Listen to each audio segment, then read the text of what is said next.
അസ്സലാമു അലൈക്കും വറഹ്മത്തുള്ളാഹി വബറകാതുഹു. അസ്സലാമു അലൈക്കും വറഹ്മത്തുള്ളാഹി.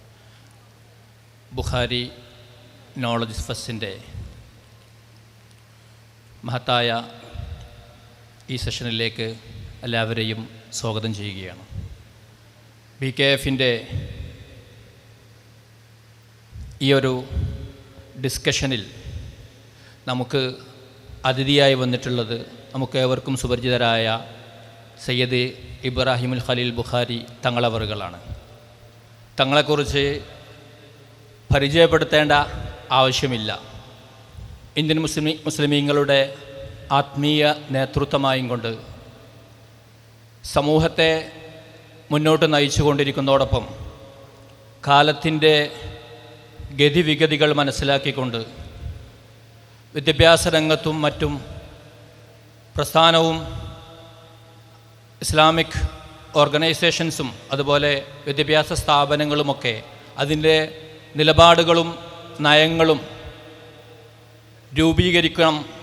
അത് രൂപീകരിക്കുന്നതിന് വേണ്ടിയിട്ട് ലോകത്തിൻ്റെ വിവിധ രാജ്യങ്ങളിൽ സന്ദർശിക്കുകയും അവിടെയൊക്കെയുള്ള വിദ്യാഭ്യാസ സ്ഥാപനങ്ങൾ കാണുകയും അനുഭവിക്കുകയും വിദ്യാഭ്യാസ വിദഗ്ധരുമായിട്ട് സംവദിക്കുകയും വ്യത്യസ്ത ഡിസ്കഷനുകളൊക്കെ നടത്തി നിലപാടുകളും നയങ്ങളുമൊക്കെ രൂപീകരിച്ച് നമ്മുടെ കേരളീയ സമൂഹത്തിൽ അത് ഇംപ്ലിമെൻ്റ് ചെയ്യാൻ വേണ്ടി രാപ്പകൽ ഭേദമന്യേ പരിശ്രമിച്ചു കൊണ്ടിരിക്കുന്ന ബദർ സാദാത്ത് തങ്ങൾക്ക് ഈ വിദ്യാഭ്യാസ രംഗത്തുള്ള നിലപാടുകളെക്കുറിച്ചും മറ്റുമൊക്കെ പൊതുസമൂഹത്തോട് കുറേ കാര്യങ്ങൾ പറയാനുണ്ടാവും. കുറച്ച് സമയം നമുക്കതിനു വേണ്ടി മാറ്റി നിർത്താം.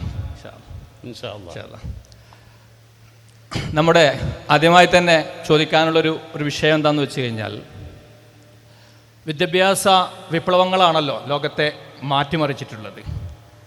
സ്വാഭാവികമായിട്ടും കേന്ദ്ര ഗവൺമെൻറ്റുകളും കേരള സർക്കാരുമൊക്കെ നോളജ് എക്കോണമിയെക്കുറിച്ചൊക്കെ ഡിസ്കസ് ചെയ്തുകൊണ്ടിരിക്കുന്ന സന്ദർഭത്തിലാണ്. ഈ നോളജ് എക്കോണമി ഉപയോഗപ്പെടുത്തിക്കൊണ്ട് എങ്ങനെ GDP വർദ്ധിപ്പിക്കാമെന്നൊക്കെയുള്ള വലിയ റിസർച്ചുകളും മറ്റുമൊക്കെ നടന്നുകൊണ്ടിരിക്കുന്നുണ്ട്. അതിനു വേണ്ടിയിട്ട് കോർപ്പറേറ്റുകളും മറ്റുമൊക്കെ ബില്യൺസ് ഓഫ് ഡോളേഴ്സ് ചെലവഴിക്കുന്നുണ്ട്. ഗവൺമെൻറ്റും ഒരുപാട് കോടികൾ അതിനുവേണ്ടി ചെലവഴിക്കുന്ന ഈ ഒരു സന്ദർഭത്തിൽ ഇതൊക്കെ റിസർച്ച് പ്രോജക്റ്റുകളായി വരികയും ഈ റിസർച്ച് പ്രോജക്റ്റുകൾ റിസർച്ച് ഡാറ്റകളായി മാറുന്നു. റിസർച്ച് ഡാറ്റകൾ അത് എൻഗാഷ് ചെയ്തുകൊണ്ട് എക്കണോമി ബൂസ്റ്റ് ചെയ്യപ്പെടുന്ന ഒരു പ്രോസസ്സാണ് നടന്നുകൊണ്ടിരിക്കുന്നത്. ഈ ഒരു സന്ദർഭത്തിൽ നിന്ന് വിലയിരുത്തുന്ന സന്ദർഭത്തിൽ ഉസ്താദിൻ്റെ യാത്രയിലും മറ്റുമൊക്കെ ഒരുപാട് കാര്യങ്ങൾ കണ്ടിട്ടും കേട്ടിട്ടുമൊക്കെ ഉണ്ട്. അപ്പോൾ കേരളീയ പരിസരത്ത് കേരളീയ വിദ്യാഭ്യാസ രംഗത്തിൻ്റെ നവീകരണത്തെക്കുറിച്ച് ഉസ്താദിന് കുറേ കാഴ്ചപ്പാടുകൾ ഉണ്ടാവും. അതൊന്ന് നമ്മൾ ഓഡിയൻസുമായിട്ട് ഷെയർ ചെയ്യുകയാണെന്നുണ്ടെങ്കിൽ വളരെ സന്തോഷകരമായിരിക്കും. അൽഹംദുലില്ലാ. BKF ബുഖാരി നോളജ് ഫസ്റ്റ് വർഷങ്ങളായി സമൂഹത്തിനും സമുദായത്തിനും അഭിമാനകരമായ ധാരാളം നേട്ടങ്ങൾ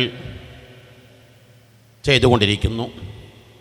അതിൻ്റെ കൈകനികൾ പതിനായിരങ്ങൾ പറിച്ചെടുത്ത് ഓൺലൈനിലൂടെയും ഓഫ്ലൈനിലൂടെയുമായി ആസ്വദിക്കുന്നു. എല്ലാ സന്തോഷങ്ങളും മാധ്യമമായി BKF-ന് നൽകുന്നു, നേരുന്നു. ഈ സ്ഥാപനം കുണ്ടോട്ടി ബുഖാരി ദഅ്വ കോളേജ് അനുബന്ധ സ്ഥാപനങ്ങൾ വലിയ വിപ്ലവങ്ങളാണ് നേടിയെടുത്തത്. ഇവിടെ ചോദിച്ചത് നോളജ് ഇക്കോണമി. ആദ്യകാലങ്ങളിലൊക്കെ എക്കോണമി ആയിരുന്നു, സാമ്പത്തിക ശാസ്ത്രങ്ങളാണ് കേട്ടിരുന്നത്. ഇപ്പോൾ ലോകാടിസ്ഥാനത്തിൽ തന്നെ നോളജ് എക്കോണമി വളർന്നു വരികയാണ്. എക്കോണമിയും നോളജ് എക്കോണമിയും തമ്മിൽ വലിയ വ്യത്യാസമുണ്ട്. എക്കോണമി സാമ്പത്തിക ശാസ്ത്രത്തിൽ അതിൻ്റെ മെറ്റീരിയൽസുകളൊക്കെ മഹ്സൂസാത്താണ്, അഥവാ വിസിബിളാണ്, കാണാൻ പറ്റിയതാണ്. ക്യാഷ്, കറൻസി, ഡോളർ, സ്വർണം, വെള്ളി, വ്യത്യസ്തങ്ങളായ പ്രകൃതി വിഭവങ്ങളാണ്. എന്നാൽ നോളജ് എക്കോണമി അതല്ല. അതിൻ്റെ മെറ്റീരിയൽസ് അത് ഇൻവിസിബിളാണ്, കാണാൻ പറ്റാത്ത മാനികളാണ്. അഥവാ എഡ്യൂക്കേഷൻ, വിസ്ഡം, സ്കിൽ ഡെവലപ്മെൻറ്റ്, ഇങ്ങനെ തുടങ്ങിയത്. യഥാർത്ഥത്തിൽ ഇന്ന് ലോകത്തിന് 1000 സ്വപ്നങ്ങളുണ്ട്. സാമ്പത്തിക മുന്നേറ്റം, ദാരിദ്ര്യ നിർമ്മാർജ്ജനം, ആരോഗ്യപൂർണ്ണ ജീവിതം, സാമ്പത്തിക ഭദ്രത, ഇങ്ങനെ തുടങ്ങി 1000 സ്വപ്നങ്ങൾ. ഈ സ്വപ്നങ്ങളുടെ ഒക്കെയും ട്രാൻസ്ഫോമറാണ് നോളജ് ഇക്കോണമി. അത് വളർന്നു വന്നാൽ വളരെ വളരെ സന്തോഷകരമാണ്. കേരളം നോളജ് ഇക്കോണമി വിഷൻ തുടങ്ങിക്കഴിഞ്ഞു.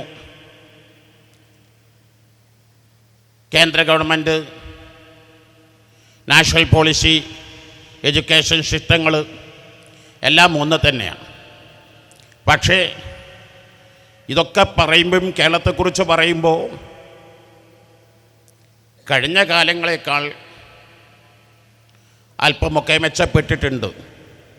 എന്നാലോ ലോകതലത്തിലേക്ക് പാശ്ചാത്യൻ രാജ്യങ്ങളിലേക്ക് ആപേക്ഷികമായി ഇനിയും കുറേ രക്ഷപ്പെടാനുണ്ട്, ഉയരങ്ങളിലേക്ക് കയറാനുണ്ട്. ഞാൻ മലപ്പുറത്ത് വന്നിട്ട് 10-40 കൊല്ലമായി.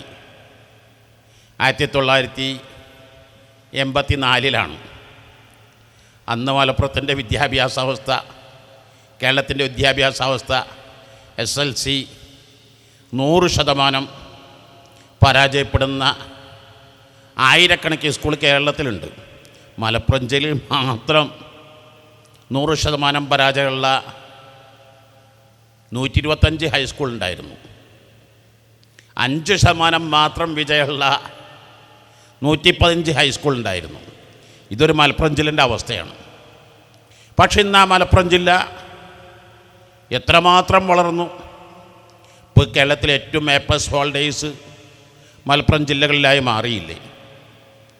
1996-97 കാലഘട്ടങ്ങളിൽ കേരളത്തിൽ സിവിൽ സർവീസ് പാസ്സായ ആരുമില്ലായിരുന്നു.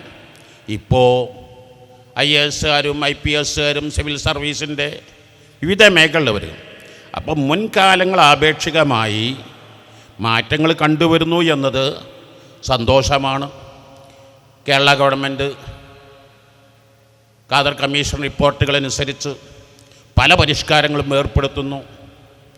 അതിൽ ഏറ്റവും വലുതാണ് നമ്മുടെ സ്കൂൾ ഏകീകരണങ്ങളൊക്കെ സെക്കൻഡറിയും ഹയർ സെക്കൻഡറിയും ഒക്കെ ഒന്നാക്കി, സെക്കൻഡറി ആക്കി 9, 10, 11, 12 അഥവാ 9th, 10th, +1, +2 ഒക്കെ സെക്കൻഡറി കാറ്റഗറി ആക്കുന്നു. അതുപോലെ തന്നെ UGC നിയമം അനുസരിച്ച് degree 3 കൊല്ലമുള്ളത് 4 കൊല്ലമാക്കുന്നു.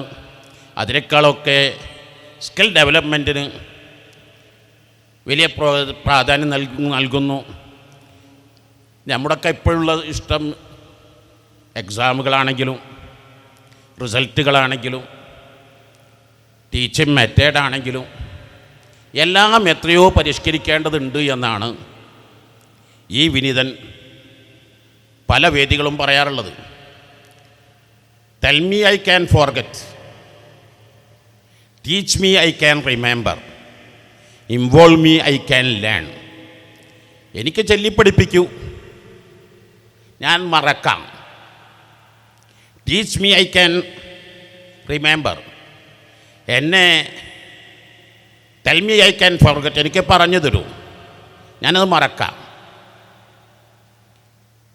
Teach me I can remember, എനിക്കിങ്ങനെ ചൊല്ലിച്ചൊന്ന് പഠിപ്പിച്ചാൽ ഞാനത് ഓർത്തെടുക്കാം. Involve me I can learn, എന്നെ ഇൻവോൾവ് ചെയ്യിപ്പിക്കും. അത് ഞാൻ പഠിച്ചെടുക്കാം. ഇത് പാശ്ചാത്യൻ സംസ്കാരം ഇപ്പം തുടങ്ങിയതൊന്നുമല്ല. 800 കൊല്ലം മുമ്പുള്ള മഹാനായ ബുർഹാനുദ്ദീൻ ജർനൂജി റളിയല്ലാഹു തആല തങ്ങൾ തലീമി പറയുന്നത് വലാ ബുദ്ദലി ത്വാലിബിൽ ഇൽമി മിനൽ മുദാക്കറത്തി വൽ മുനാലറത്തി വൽ മുത്താറഹ. ഇങ്ങനെ നമ്മുടെയൊക്കെ വിദ്യാഭ്യാസ സിസ്റ്റത്തിൽ കലാലയങ്ങളിൽ വൺ സൈഡാണ്. ശ്മശാനത്തിൽ ചെന്ന് എന്തെങ്കിലുമൊക്കെ ചെയ്യും പോലെയാണ്. അധ്യാപകൻ ഇങ്ങനെ കുറേ പറയും, കുട്ടികൾ വേറെ ഏതോ ലോകത്തായിരിക്കും. 1 മണിക്കൂർ 50 കുട്ടികൾ ഒരു ക്ലാസ്സിൽ നന്നായി ക്ലാസ് എടുത്ത് കൊടുത്ത് അതിന് ശേഷം അധ്യാപകൻ ആ 1 മണിക്കൂർ ക്ലാസ് എടുത്തത് ഒരു 10 മിനിറ്റ് പറയാൻ പറഞ്ഞാൽ എത്ര കുട്ടികൾക്ക് കഴിയുമെന്നുള്ളത് അന്വേഷിച്ചാലറിയാം. എന്തേ നടന്നതെന്ന് പോലും പല കുട്ടികളും അറിയില്ല. അതേ സ്ഥാനത്ത് കുട്ടികളെ നന്നായി ഇൻവോൾവ് ചെയ്യിപ്പിച്ചിട്ട് അൽഹംദുലില്ലാ അതാണ് ഡിബേറ്റും നല്ല ചർച്ചകളും പ്രോജക്റ്റുകളൊക്കെ. ഇപ്പോൾ UGCയിലൊക്കെ ഒരു സെമസ്റ്ററിൽ ഏറ്റവും ചുരുങ്ങിയത് ഒരു 3 പേപ്പറെങ്കിലും സമർപ്പിക്കണമെന്നൊക്കെ പറഞ്ഞ് അപ്പോൾ പരതി പിടിക്കും. അപ്പം പല ബുക്കുകളും വായിക്കേണ്ടി വരും, പല ചർച്ചകളും ഇടപെടേണ്ടി വരും. സ്വാഭാവികമായി കുട്ടികൾക്ക് കഴിവുണ്ടാക്കി തീർക്കും. പക്ഷേ ഒരു കാര്യം വിസ്മരിക്കാവതല്ല, സമയമാറ്റങ്ങളൊക്കെ പീക്കാർ റിപ്പോർട്ട് അനുസരിച്ച് രാവിലെ 9-9:30 തുടങ്ങി 4 മണിക്ക് വിടുന്നത് മാറ്റി 8 മണിക്ക് സ്കൂൾ തുടങ്ങി ഉച്ചക്ക് വിടുക. അത് വമ്പിച്ച പ്രത്യാഘാതങ്ങൾ സൃഷ്ടിക്കുന്ന മനസ്സിലാക്കുന്നത്. കേരളത്തിലെ ശിഷ്ടത്തെ സംബന്ധിച്ചിടത്തോളം കേരളം എന്ന് പറഞ്ഞാൽ കുറേ മലയോര പ്രദേശങ്ങളുണ്ട്, കുറേ തീരദേശ പ്രദേശങ്ങളുണ്ട്, വാഹനങ്ങൾ എത്താത്ത മേഖലയിലുണ്ട്, എത്രയോ ഫാദേഴ്സും മദേഴ്സൊക്കെ വിവിധ മേഖലയിൽ ജോലി ചെയ്യുന്നവരുണ്ടായിരിക്കും. അപ്പോൾ കുട്ടികൾ ഉച്ചയ്ക്ക് വരുന്ന സമയത്ത് അച്ഛനും അമ്മയും ഏതൊക്കെയോ സ്ഥലങ്ങൾ ജോലി സ്ഥലങ്ങളിലാണ്. കുട്ടി കുറേ നടന്നു വരേണ്ടതുണ്ടാകും. കുട്ടി ഒറ്റയ്ക്ക് വന്നാൽ ഉണ്ടാകുന്ന പ്രശ്നങ്ങൾ. അപ്പോൾ ആ സാധ്യതയേറെ നമ്മുടെ കുട്ടികൾക്ക് ഇന്ന് കേരളത്തിൽ കിട്ടുന്ന ഏറ്റവും നല്ല അനുഗ്രഹമാണ്. ഇന്ന് ലോകം മൾട്ടി കോർപ്പറേറ്റ് കമ്പനികളൊക്കെ നോക്കിയിരിക്കുന്ന SQ സ്പിരിച്വൽ കോഷൻറ്റ്, ധാർമ്മികത, സ്പിരിച്വാലിറ്റി, മോറാലിറ്റി, ഇതൊക്കെ പഠിപ്പിക്കുന്ന സ്ഥലമാണ് നമ്മുടെ മദ്രസകൾ. ആ മദ്രസകൾ പഠനത്തിന് വിഘാതം സൃഷ്ടിക്കും.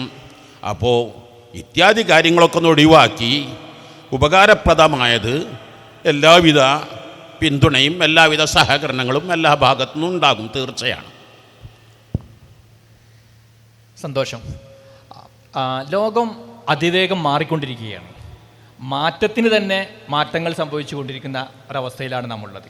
അപ്പം ഈ മാറ്റങ്ങളോട് അതിവേഗത്തിൽ പ്രതികരിക്കുന്ന ആളുകൾക്ക് മാത്രമേ മാറ്റങ്ങളെ അതിജീവിക്കാൻ കഴിയുകയുള്ളൂ. അപ്പോൾ ഇത്തരം ഒരു പാശ്ചാത്തലത്തിൽ നിന്ന് നമ്മൾ ആലോചിക്കുമ്പോൾ അവിടെ പ്രാസ്ഥാനിക സംഘടനകളും ഇസ്ലാമിക് ഇൻസ്റ്റിറ്റ്യൂഷനുകളും ഈ മാറ്റങ്ങളോട് എങ്ങനെയാണ് പ്രതികരിച്ചു കൊണ്ടിരിക്കുന്നത്? ആ ഒരു ലെവലിലേക്ക് വേണ്ട ചേഞ്ചസും മറ്റുമൊക്കെ നമ്മൾ നടത്തിയിട്ടുണ്ടോ? ആ വഴിക്ക് സംഘടനാപരമായോ മറ്റോ ഉള്ള ഇനീഷ്യേഷൻസോ റിസർച്ചസോ മറ്റോ നടക്കുന്നുണ്ടോ? ഒരു പ്രസ്ഥാനത്തിൻ്റെ ഒരു അമരക്കാരൻ എന്ന നിലയിൽ തങ്ങളുടെ ഉത്തരത്തിന് വേണ്ടി ഒരുപാട് ആളുകൾ കാത്തിരിക്കുന്നുണ്ടാവും. അതിനൊന്ന് ഷെയർ ചെയ്യുകയാണെങ്കിൽ സന്തോഷമായി.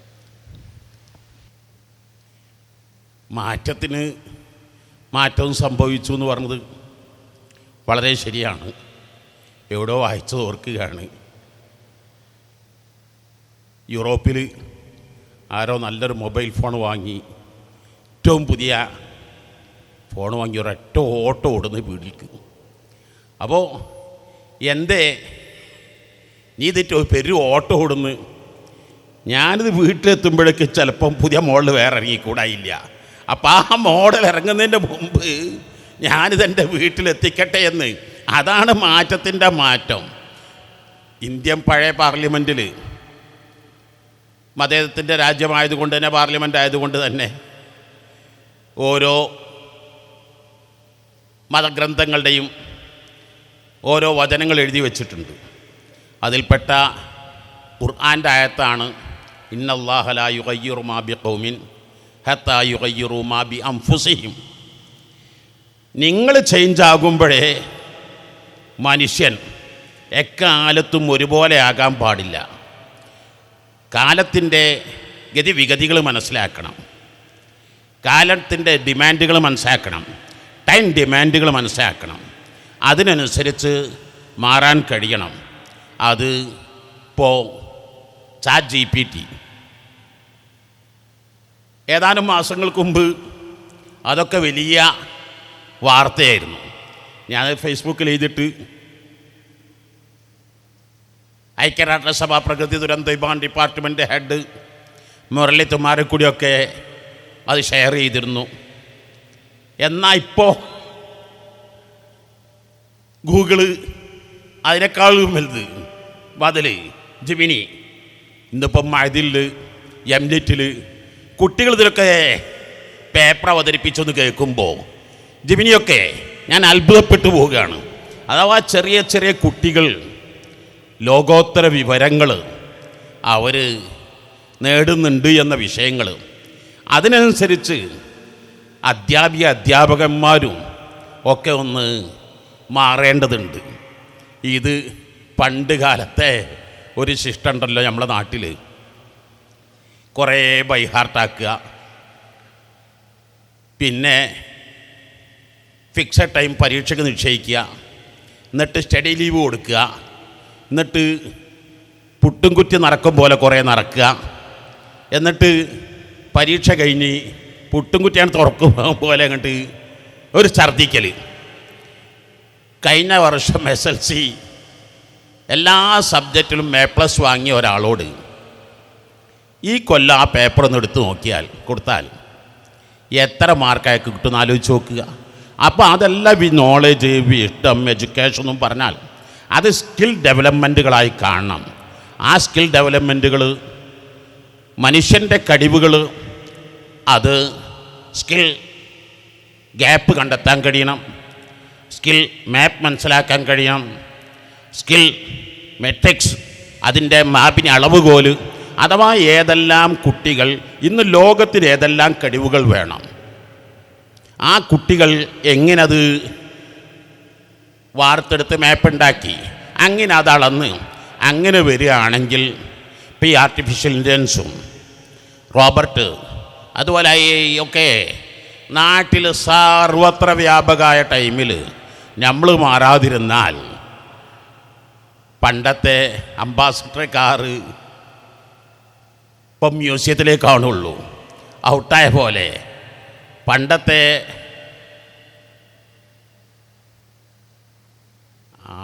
ഫോണുണ്ടായിരുന്നു, മറ്റേ ക്യാമറ കൊഡാക്ക്. ഇപ്പോൾ 1969 ജൂലൈ 29 ലോകത്തെ ഏറ്റവും വലിയ ആ മഹാസംഭവം നീൽ ആംസ്ട്രോങ്ങും എഡിൻ ആൻഡ്രീനും മൈക്കൽ കോളിൻസും ചന്ദ്രനിലെ കാലുകുത്തിയൊക്കെ എടുത്ത ആ കൊഡാക്ക് ക്യാമറ ഇന്ന് ലോകത്ത് എവിടെ കൊഡാക്ക് ക്യാമറ? അതുപോലെ തന്നെ എത്ര ആളുകളാണ് മാറ്റമില്ലെങ്കിൽ നമ്മൾ ഔട്ടായി പോകുമെന്ന് ആലോചിക്കുന്നത് വളരെ നല്ലതാണ്. കേരള മുസ്ലിം ജമാഅത്ത് ഈ ലക്ഷ്യത്തോടു കൂടെ തന്നെ എഡ്യൂവിഷൻ എന്നൊരു പ്രത്യേക ടീമിനെ തന്നെ, ആ എഡ്യൂവിഷൻ പല ചർച്ചകൾ നടത്തി അതിൽ നിന്ന് ഉരുത്തിരിഞ്ഞ വരുന്ന ഇപ്പോൾ ജാമിയത്തുൽ ഹിന്ദിലൂടെയും അതുപോലെ തന്നെ മദ്രസ പാഠപുസ്തകങ്ങളിലൂടെയൊക്കെ ഒരു ചെറിയ ഉദാഹരണം പറയാം. ഇപ്പോൾ Kerala government motor vehicle department എത്ര കാലമായി നമ്മുടെ കുട്ടികളുടെ ജീവൻ നശിപ്പിക്കുന്ന വാഹന അപകടങ്ങളെക്കുറിച്ച് ബോധവാന്മാരാക്കണമെന്ന് പറയുന്നു. പക്ഷേ ഇക്കാലം വരെ നമ്മളെ കേരള ഗവൺമെൻറ് അത് വന്നിട്ടില്ല. ഒരു വർഷത്തിൽ ചുരുങ്ങിയത് 5000-ലേറെ ആളുകൾ ആക്സിഡൻറ്റിൽ മരിക്കുന്നുണ്ട്. 45,000-48,000 ആളുകൾ പരിക്കേൽക്കുന്നുണ്ട്. ഒരു ജീവൻ വലുതല്ലേ? എന്നാൽ ഇതിനെക്കുറിച്ച് പോലും നമ്മുടെ സെക്കൻഡറിയിലോ ഹയർ സെക്കൻഡറിയിലോ ഒന്നും പഠിപ്പിക്കപ്പെടുന്നില്ല. അതേ സ്ഥാനത്ത് സുന്നി വിദ്യാഭ്യാസ ബോർഡിൻ്റെ 3-ാം ക്ലാസ് മദ്രസയിൽ തന്നെ തവക്കൽതു അലല്ലാഹ് എന്ന ആ പാഠം എത്ര ശാസ്ത്രീയമായിട്ടാണ്. അഞ്ചൻ ഗൾഫിൽ നിന്ന് വരുന്നു, ഭാര്യയും മക്കളും മൂത്താപ്പയും എയർപോർട്ടിലേക്ക് സ്വീകരിക്കാൻ പോകുന്നു. ബിസ്മില്ലാഹി തവക്കൽതു അലല്ലാഹ് എന്ന് പറയാൻ പഠിപ്പിക്കുന്നു. ഹെൽമെറ്റ് ഇടാൻ സീറ്റ് ബെൽറ്റ് ഇടാൻ പഠിപ്പിക്കുന്നു. മക്കൾ മൂത്താപ്പോട് ചോദിക്കുന്നു, മൂത്താപ്പ എന്തിനായി സീറ്റ് ബെൽറ്റൊക്കെ? അപ്പോൾ രസകരമായി, സീറ്റ് ബെൽറ്റ് ഇല്ലെങ്കിൽ അപകടം ഉണ്ടാകും.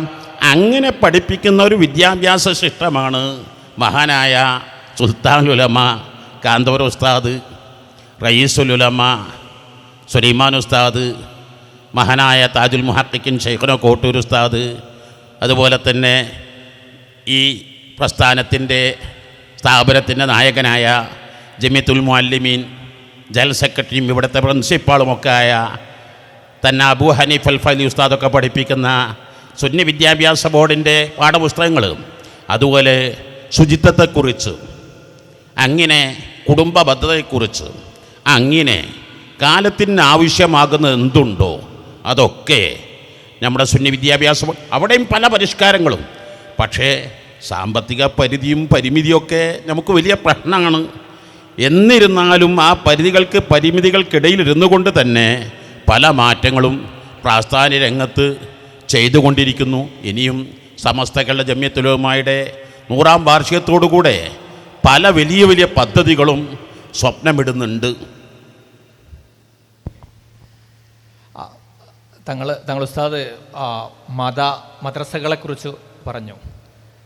ഒരുപക്ഷെ കേരളത്തിലെ ഈ ഒരു മദ്രസ മോഡൽ ആയിരിക്കും കേരള പരിസരത്ത് നിന്ന് ലോകത്തിന് നമ്മൾ കാണിച്ചു കൊടുത്ത ഒരു അത്ഭുതകരമായിരിക്കുന്ന ഒരു സിസ്റ്റം. ഈ ഒരു സിസ്റ്റം വെച്ചുകൊണ്ട് തന്നെ നമുക്ക് നോക്കുകയാണെങ്കിൽ ഇപ്പോൾ വ്യത്യസ്ത സംഘടനകളായും കൊണ്ട് 20,000-ത്തിലധികം പ്രാഥമിക മതവിദ്യാഭ്യാസ സ്ഥാപനങ്ങൾ ഇവിടെ നടക്കുന്നുണ്ട് എന്ന് പറയുന്നു. ഇന്ന് നടക്കുന്നതോടൊപ്പം തന്നെ ഇതിലൊക്കെ ഓരോ മാസവും നടക്കുന്ന ട്രാൻസാക്ഷൻസ്, ഇവരുടെ സാലറി ചെറിയ എമൗണ്ട് ആണെങ്കിൽ പോലും കോടികളുടെയും മില്യൺസ് ഓഫ് ഡോളേഴ്സിൻ്റെയും ഇതൊക്കെ നടന്നു വരുന്ന ഒരു സംവിധാനം എന്നെക്കുറിച്ച് ആലോചിക്കുമ്പോൾ ആധുനിക മോഡേൺ മാനേജ്മെൻറ്റ് സിസ്റ്റത്തിന് പോലും അത്ഭുതമാണ്. കാരണം അത്രക്കും രൂപത്തിൽ ക്രൗഡ് ഫണ്ടിങ്ങിനെ വളരെ എഫിഷ്യൻ്റായി യൂട്ടിലൈസ് ചെയ്തുകൊണ്ടാണ് നമ്മളെ സിസ്റ്റം നടന്നു പോകുന്നത്. ഇങ്ങനെയൊക്കെയുള്ള മഹത്തരങ്ങൾ ഇതിൻ്റെ ഭാഗത്തുണ്ട്. പക്ഷേ എന്നിരുന്നാലും തങ്ങൾ പറഞ്ഞ ഈ ആർട്ടിഫിഷ്യൽ ഇൻ്റലിജൻസിൻ്റെ കാലത്ത് നമ്മൾക്ക് ഇനി സ്വാഭാവികമായും മദ്രസാ രംഗത്തിലേക്ക് വരുന്ന കുട്ടികൾ ആൽഫ ജനറേഷനാണ്. ആൽഫ ജനറേഷൻ എന്ന് പറയുമ്പോൾ 2010 ശേഷം ജനിച്ച കുട്ടികളാണല്ലോ. ഇവരുടെ സ്വഭാവത്തിലും മറ്റുമൊക്കെ, ഇവർ ഡിജിറ്റൽ നേറ്റീവ്സ് എന്നാണ് ഇവരെ വിളിക്കുന്നത്. ഇവരുടെ സ്വഭാവത്തിലും മറ്റുമൊക്കെ ഒരുപാട് മാറ്റങ്ങൾ വന്നിട്ടുണ്ട്. ഈ മാറ്റങ്ങൾ ഉൾക്കൊള്ളാൻ പറ്റുന്ന രൂപത്തിലേക്ക് നമ്മളുടെ ഇപ്പോഴുള്ള കരിക്കുലവും പെഡഗോജിയുമൊക്കെ ആ രൂപത്തിലേക്ക് മാറിയിട്ടുണ്ടോ എന്നുള്ളതാണ് ഒരു ചോദ്യം. അതോടൊപ്പം തന്നെ ഇവരെ ഇത് പഠിപ്പിക്കുന്നതിന് വേണ്ടിയിട്ടുള്ള തങ്ങൾ ഇൻറ്ററാക്റ്റീവ് ലേണിങ്ങിനെ കുറിച്ചൊക്കെ അതിൻ്റെ ഇടയിൽ സംസാരിച്ചു. ഈ ഇൻറ്ററാക്റ്റീവ് ലേണിംഗ് ഒക്കെ പ്രാവർത്തികമാക്കുന്നതിന് വേണ്ടിയിട്ട് ഇവരെ പഠിപ്പിക്കുന്ന അധ്യാപകരെയും ഒക്കെ ട്രെയിൻ ചെയ്യുന്നതിനൊക്കെ വേണ്ടിയിട്ടുള്ള ടെക്നോളജിക്കലായിരിക്കുന്ന ഒരുപാട് കാര്യങ്ങൾ നമ്മുടെ വിദ്യാഭ്യാസത്തിലൊക്കെ കൊണ്ടുവരേണ്ടതുണ്ട്. അപ്പോൾ ഒരു വിദ്യാഭ്യാസ ബോർഡിൻ്റെ സാരഥി എന്നുള്ള നിലയ്ക്ക് ഈ രംഗത്ത് സ്വാഭാവികമായും നമ്മൾ മാറിയിട്ടില്ലെങ്കിൽ ഒരു ഡിസ്ട്രക്ഷൻ തന്നെ നടക്കും എന്നുള്ളതാണ് പറയപ്പെടുന്നത്. കാരണം വെച്ചാൽ ഈ പുതിയ ടെക്നോളജികൾ വരുമ്പോൾ ഒരുപാട് പഴയത് പോകുന്നുണ്ട്. അപ്പോൾ നമ്മളെ വിദ്യാഭ്യാസ രംഗത്ത്, മതവിദ്യാഭ്യാസ രംഗത്ത് ഇങ്ങനെ ഒരു ഡിസ്ട്രക്ഷൻ സംഭവിക്കാതിരിക്കാൻ വേണ്ടിയിട്ട് എന്തൊക്കെ പ്രിക്കോഷൻസ് ആണ് നമ്മൾ എടുത്തുകൊണ്ടിരിക്കുന്നത്? മദ്രസ പ്രസ്ഥാനത്തെക്കുറിച്ച് ചോദിക്കുമ്പോൾ മദ്രസ പ്രസ്ഥാനത്തിൻ്റെ ഉത്ഭവത്തെക്കുറിച്ചൊക്കെ ഒന്ന് മനസ്സിലാക്കുന്ന വളരെ നന്നായിരിക്കും. 1947 ആഗസ്റ്റ് 15 ഇന്ത്യക്ക് സ്വാതന്ത്ര്യം കിട്ടുന്നത് വരെ നമ്മളെ മദ്രസ പഠന കേന്ദ്രങ്ങളൊക്കെ സ്കൂളുകളായിരുന്നു. സ്വാതന്ത്ര്യം കിട്ടലോടുകൂടെ മദ്രസ പഠനം പാടില്ല എന്ന് യഥാർത്ഥത്തിൽ ഇങ്ങനൊരു മദ്രസ പഠന സിസ്റ്റം ലോകത്ത് തന്നെ കേരളത്തിലല്ലാതെ മറ്റൊന്നും കാണാൻ കഴിയില്ല. അന്ന് ജീവിച്ചിരിക്കുന്ന വലിയ പണ്ഡിത നേതൃത്വം മഹാനായ സമസ്ത ജമിയത്തുലമായുടെ സാരഥിയായിരുന്ന മൗലാന അബുൽ ഹഖ് അബ്ദുൽ ബാരി മഹാനവറുകൾ പ്രസിഡൻ്റായും അതുപോലെ തന്നെ പറവണ്ണ മുഹിദ്ദീൻ മുസ്ലിയാർ ജനറൽ സെക്രട്ടറിയായി ഒരു വിദ്യാഭ്യാസ ബോർഡ് രൂപീകരിച്ചു. ആ വിദ്യാഭ്യാസ ബോർഡിന് സാമ്പത്തികമായിട്ട് ഗൾഫോ മറ്റ് വരുമാനങ്ങളൊന്നുമില്ലാത്ത കാലമുള്ളൂ. അക്കാലത്ത് 73 കൊല്ലം മുമ്പ് എല്ലാ പണ്ഡിതന്മാരും ഓരോ രൂപ 17 പേരായിരുന്നു അന്ന് നമ്മുടെ പണ്ഡിത നേതൃത്വത്തിൽ ഉണ്ടായിരുന്നത്. ഓരോ രൂപ എടുത്തു. അന്നത്തെ പ്രസിഡൻ്റായിരുന്ന മൗലാന അബ്ദുൽ ബാരി അബുൽ ഹഖ് വദസ്സുൽ അസീസ് 25 രൂപ അക്കാലത്ത്, അന്നൊക്കെ 73 കൊല്ലം 25 രൂപ എന്ന് പറഞ്ഞാൽ എൻ്റെയൊക്കെ കുട്ടിക്കാലത്ത് 1975-76 ഞങ്ങൾ കോടമ്പേക്ക് പഠിക്കും മദ്രസയിൽ 5 റുപ്യ 10 റുപ്യക്ക് മാസത്തിൽ ശമ്പളം. അതിൻ്റെയും 25 കൊല്ലം മുമ്പാണ് 25 രൂപ മൗലാന അബ്ദുൽ ബാരി എടുത്ത്. അങ്ങനെ അവിടെയും ചില കാര്യങ്ങളൊക്കെ മനസ്സിലാക്കേണ്ടതുണ്ട്. ആദ്യത്തെ മദ്രസ മൗലാന അബ്ദുൽ ബാരിയുടെ നാടായ കോട്ടക്കൽ പുതുപ്പറമ്പിലാണ്. ഭൗതിക വണ്ണത്തിലും അവിടുത്തെ ഹൈസ്കൂളൊക്കെ ഇന്നും മൗലാന അബ്ദുൽ ബാരി മെമ്മോറിയൽ സ്കൂളാണ്. ആ സ്ഥലങ്ങളൊക്കെ നൽകിയത് മഹാനവറുകളാണ്. അക്കാലത്ത് 2 ലക്ഷം രൂപ മഹാനവറുകൾ വിദ്യാഭ്യാസത്തിന് വേണ്ടി ചിലവഴിച്ചു എന്നൊക്കെ കേട്ടിട്ടുണ്ട്. രണ്ടാമത്തെ മദ്രസ മലപ്പുറം ജില്ലയിലെ പറവണ്ണയിലാണ്. ആ പറവണ്ണയിൽ ആ മദ്രസൻ്റെ പേര് മദ്രസത്തുൽ ബനാത്ത് എന്നാണ്, പെൺകുട്ടികൾ പഠിക്കുന്നതിന് വേണ്ടിയുള്ള. അപ്പോൾ നമ്മുടെ പണ്ഡിതന്മാരുടെ ചരിത്രങ്ങളും പാരമ്പര്യങ്ങളൊന്നും പഠിക്കാത്തതും മനസ്സിലാക്കാത്തതും കൊണ്ടാണ് ഈ വിമർശനങ്ങളൊക്കെ വരുന്നത്. ഏതാണെങ്കിലും ഒരു കാര്യം ഉണർത്തട്ടെ, മൾട്ടി കോർപ്പറേറ്റ് കമ്പനികൾ ആദ്യകാലങ്ങളിലൊക്കെ വാച്ച് ചെയ്തിരുന്നത് IQ, EQ, intelligent quotient, emotional കോഷൻ്റൊക്കെ ആയിരുന്നു.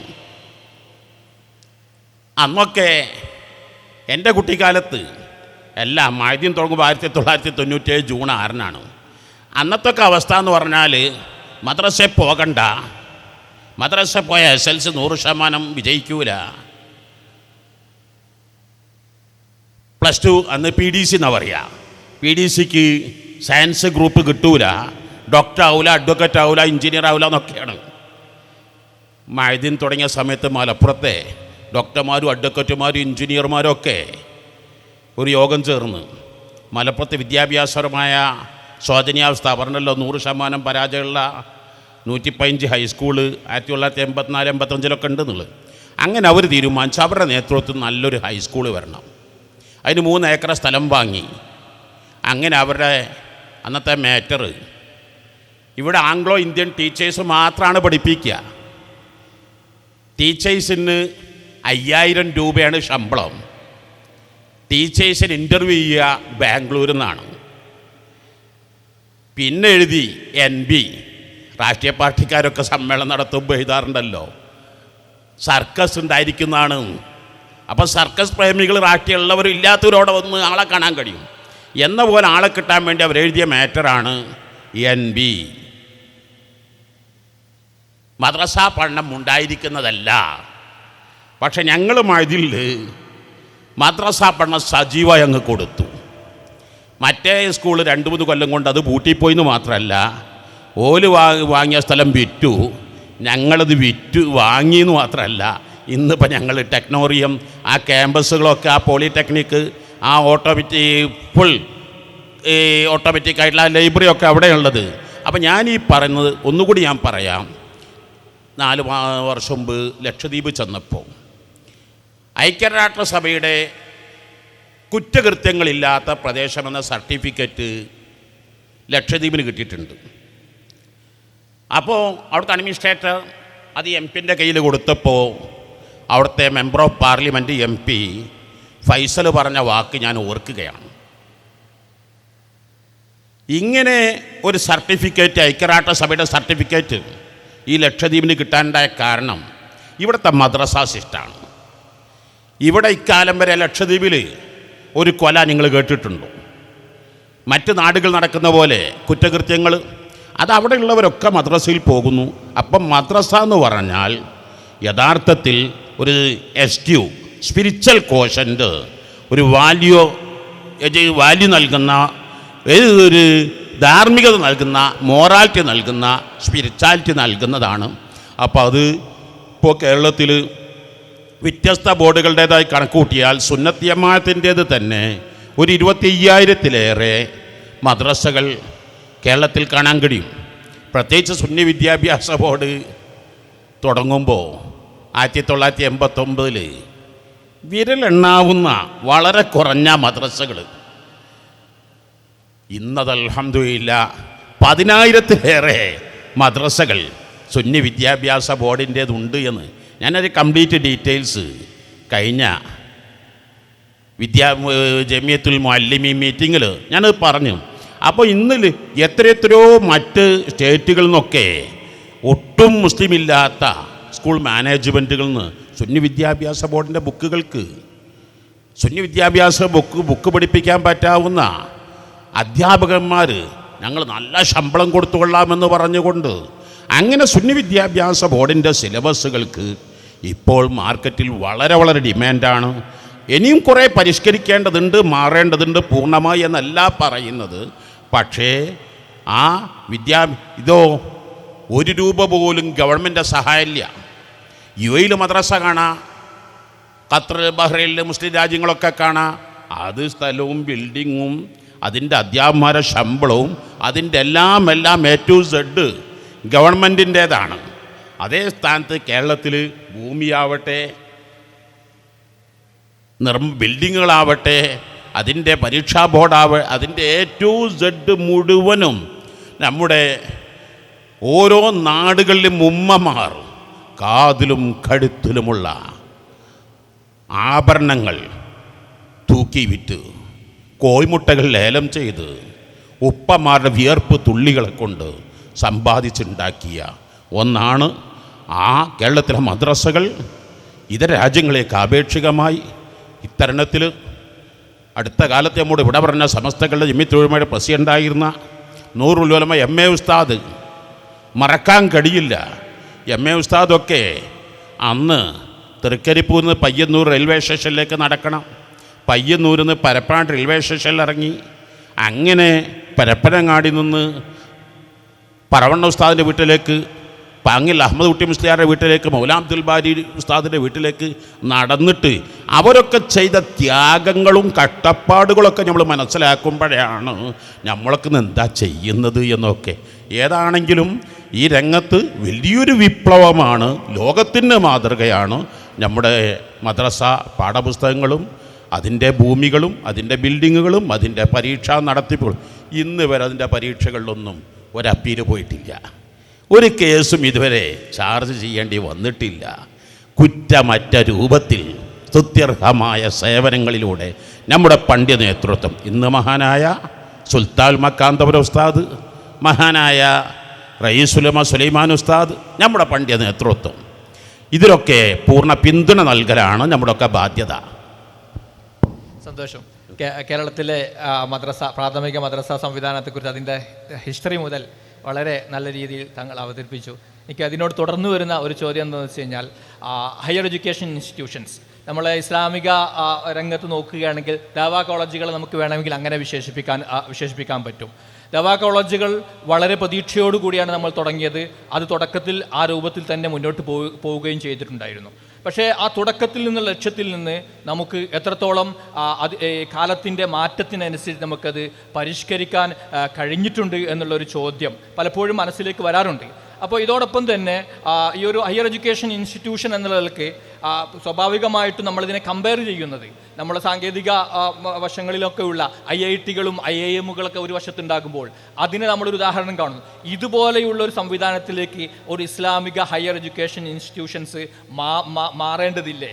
അപ്പോൾ മാറുന്നതിന് വേണ്ടിയിട്ടുള്ള ആ ഒരു പെഡഗോജിക്കൽ ചേഞ്ചസും അതുപോലെ തന്നെ കരിക്കുലത്തിലൊക്കെ ചേഞ്ചസിനൊക്കെ അത്തരം കാര്യങ്ങളിൽ റിസർച്ചുകൾ നമ്മൾ ഇനീഷ്യേറ്റ് ചെയ്യുന്നുണ്ടോ? വളരെ പ്രസക്തമായ ചോദ്യമാണ്. ആദ്യകാലങ്ങളിലൊക്കെ പള്ളി ദർസകളായിരുന്നു, പിന്നീട് ശരീഅത്ത് കോളേജുകളായി. 1992 എൻ്റെ ഓർമ്മ ദഅവാ കോളേജ് കേരളത്തിൽ ആദ്യമായി രൂപാന്തരപ്പെടുന്നത്. അന്ന് ആവശ്യത്തിനനുസരിച്ച് മതിയായിരുന്നു. പക്ഷേ ഇന്ന് സെൻട്രൽ യൂണിവേഴ്സിറ്റികളൊക്കെ Madras IIT, Ahmedabad IIM, Delhi AIIMS അതുപോലുള്ള സെൻട്രൽ യൂണിവേഴ്സിറ്റികളൊക്കെ അത് എത്ര പേർക്ക് കേരളത്തിൽ നിന്ന് അഡ്മിഷൻ കിട്ടുന്നുണ്ട്? നമ്മളതൊന്ന് ആലോചിക്കുന്നത് നന്നാവൂലേ? എൻ്റെ ഓർമ്മ ശരിയാണെങ്കിൽ 70 താഴെയായി സെൻട്രൽ യൂണിവേഴ്സിറ്റികൾ ഇന്ത്യയിലുണ്ട്. എന്നാൽ ഈ സെൻട്രൽ യൂണിവേഴ്സിറ്റി ലോകതലത്തിൽ ഏറ്റവും അത്യുന്നത റാങ്ക് നേടുന്ന 50 യൂണിവേഴ്സിറ്റി ഒന്നുപോലും ഇന്ത്യയിലില്ല എന്ന് ഏതാനും ദിവസം മുമ്പല്ലേ നമ്മുടെ രാഷ്ട്രപതി വ്യക്തമാക്കി പറഞ്ഞത്. ഇനി 200 യൂണിവേഴ്സിറ്റികൾ തന്നെ വളരെ കുറഞ്ഞ യൂണിവേഴ്സിറ്റികളല്ലേ ആ റാങ്കിങ്ങിൽ പെട്ടിട്ടുള്ളൂ. ഉള്ള യൂണിവേഴ്സിറ്റികൾ പോലും നമ്മുടെ കേരളക്കാർക്ക് വല്ലതും എത്തിച്ചേരാൻ കഴിയുന്നുണ്ടോ? 1% എത്തിച്ചേരാൻ കഴിയുന്നുള്ളൂ. ഇനി അവിടെ അഡ്മിഷൻ കിട്ടിയുള്ള അവസ്ഥയെ അതും നമ്മൾ മനസ്സിലാക്കണ്ടേ? കഴിഞ്ഞ പാർലമെൻറ്റ് തൊട്ടുമ്പോൾ പാർലമെൻറ്റിൽ ഒരു ചോദ്യത്തിന് ഉത്തരമായി പറഞ്ഞത് വിദ്യാഭ്യാസ സഹമന്ത്രി 5 വർഷത്തിനുള്ളിൽ 125 കുട്ടികൾ ആത്മഹത്യ ചെയ്തിട്ടുണ്ടെന്നാണ്. ആരാണ് ഈ സെൻട്രൽ യൂണിവേഴ്സിറ്റിയിലെ കുട്ടികളെന്നൊക്കെ പറഞ്ഞാൽ ഇന്ത്യൻ പ്രധാനമന്ത്രിമാരും ഇന്ത്യൻ രാഷ്ട്രപതിമാരും ക്യാബിനറ്റ് മന്ത്രിമാരൊക്കെ ആകേണ്ടവരില്ലേ? കേരളത്തിൽ ഇപ്പോൾ 140 MLA-മാരുണ്ടാവും. സെൻട്രൽ യൂണിവേഴ്സിറ്റിയിൽ നിന്ന് ബിരുദം എടുത്തവർ വിരലെണ്ണാവുന്ന ആളുകളല്ലേ നമ്മുടെ MLA-മാരൊക്കെ കാണാൻ കഴിയുള്ളൂ. അപ്പോൾ അവരെത്രമാത്രം ബ്രില്യൻ്റാണ്, എത്രമാത്രം പ്രതീക്ഷകളുണ്ട്. അവരൊക്കെ 128 കുട്ടികൾ ആത്മഹത്യ ചെയ്യാന്ന് പറഞ്ഞാൽ ആരാ അതിൻ്റെ ഒക്കെ അവസ്ഥ? ഒരു വശത്ത് ഇപ്പോൾ കുറഞ്ഞ വർഷങ്ങൾക്കിടയിൽ 13,500 കുട്ടികൾ സെൻട്രൽ യൂണിവേഴ്സിറ്റികളിൽ പഠനം നിർത്തിയവരുണ്ട് എന്ന് കേൾക്കുമ്പോൾ, അതോ ജാതിയുടെ പേരിലാണെന്നും കൂടി കേട്ടാൽ എന്തായിരിക്കും ഇതിൻ്റെ ഒക്കെ അവസ്ഥ? അപ്പം നമ്മളെ സംബന്ധിച്ചിടത്തോളം ഇനിയും കുറേ മാറേണ്ടതുണ്ട്. ഇപ്പോൾ നേരത്തെ പറഞ്ഞ പോലെ ChatGPT-യും ജെമിനിയൊക്കെ അതുപോലെ സോഷ്യൽ മീഡിയ രംഗത്തൊക്കെ വളരെ വേഗത കൂടുന്ന സമയത്ത് അവകൾക്കൊക്കെ അപ്പോൾ കൈകാര്യം ചെയ്യാൻ പറ്റാവുന്ന രൂപത്തിലുള്ള ഒരു പഠന പദ്ധതി ആ ലക്ഷ്യത്തോടു കൂടെയാണ് കേരള മുസ്ലിം ജമാഅത്തിൻ്റെ നേതൃത്വത്തിൽ സോഷ്യൽ മീഡിയയിൽ അപ്പോൾ ഇടപെടേണ്ട ഒരു ടീമിനെ 10,000 രൂപ മാസത്തിൽ സ്റ്റൈപ്പൻഡ് കൊടുത്ത് കോഴിക്കോട് കേരള മുസ്ലിം ജമാഅത്തിൻ്റെ കീഴിൽ കോഴിക്കോട് നാഷണൽ ഹൈവേയുടെ ഓരത്ത് പന്തീരങ്കാവ് ആ സ്ഥാപനത്തിൽ വളർത്തിക്കൊണ്ടിരിക്കുന്നത്. ഇനിയും കുറേ മാറ്റങ്ങൾ. ഞാൻ ഈ മദ്രാസ് IIT-യും അഹമ്മദാബാദ് IIM-ഉം ഡൽഹി എയിംസ് ഒന്നല്ല എൻ്റെ സ്വപ്നത്തിലുള്ളത്. എൻ്റെ സ്വപ്നത്തിലുള്ളത് കേംബ്രിഡ്ജും ഓക്സ്ഫോർഡും ഹാർഡ്വേർഡും ഇങ്ങനെ തുടങ്ങിയ ലോകോത്തര നിലവാരത്തിലേക്ക് നമ്മുടെ വിദ്യാഭ്യാസ നിലവാരങ്ങൾ ഉയർത്തിക്കൊണ്ടുവരേണ്ടതുണ്ട്. പക്ഷേ സ്റ്റെപ്പ് ബൈ സ്റ്റെപ്പായിട്ടല്ലേ നമുക്ക് കയറാൻ കഴിയുകയുള്ളൂ. ഈ സാമ്പത്തിക പരാധീനതകളൊക്കെ തീർന്നു കിട്ടുകയാണെങ്കിൽ നമ്മുടെ പണ്ഡിത നേതൃത്വം, പ്രത്യേകിച്ച് കൊണ്ടോട്ടി ബുഖാരി ദഅവാ കോളേജിൽ നിന്നൊക്കെ പാസ്സായ എത്ര കുട്ടികൾ ഇപ്പോൾ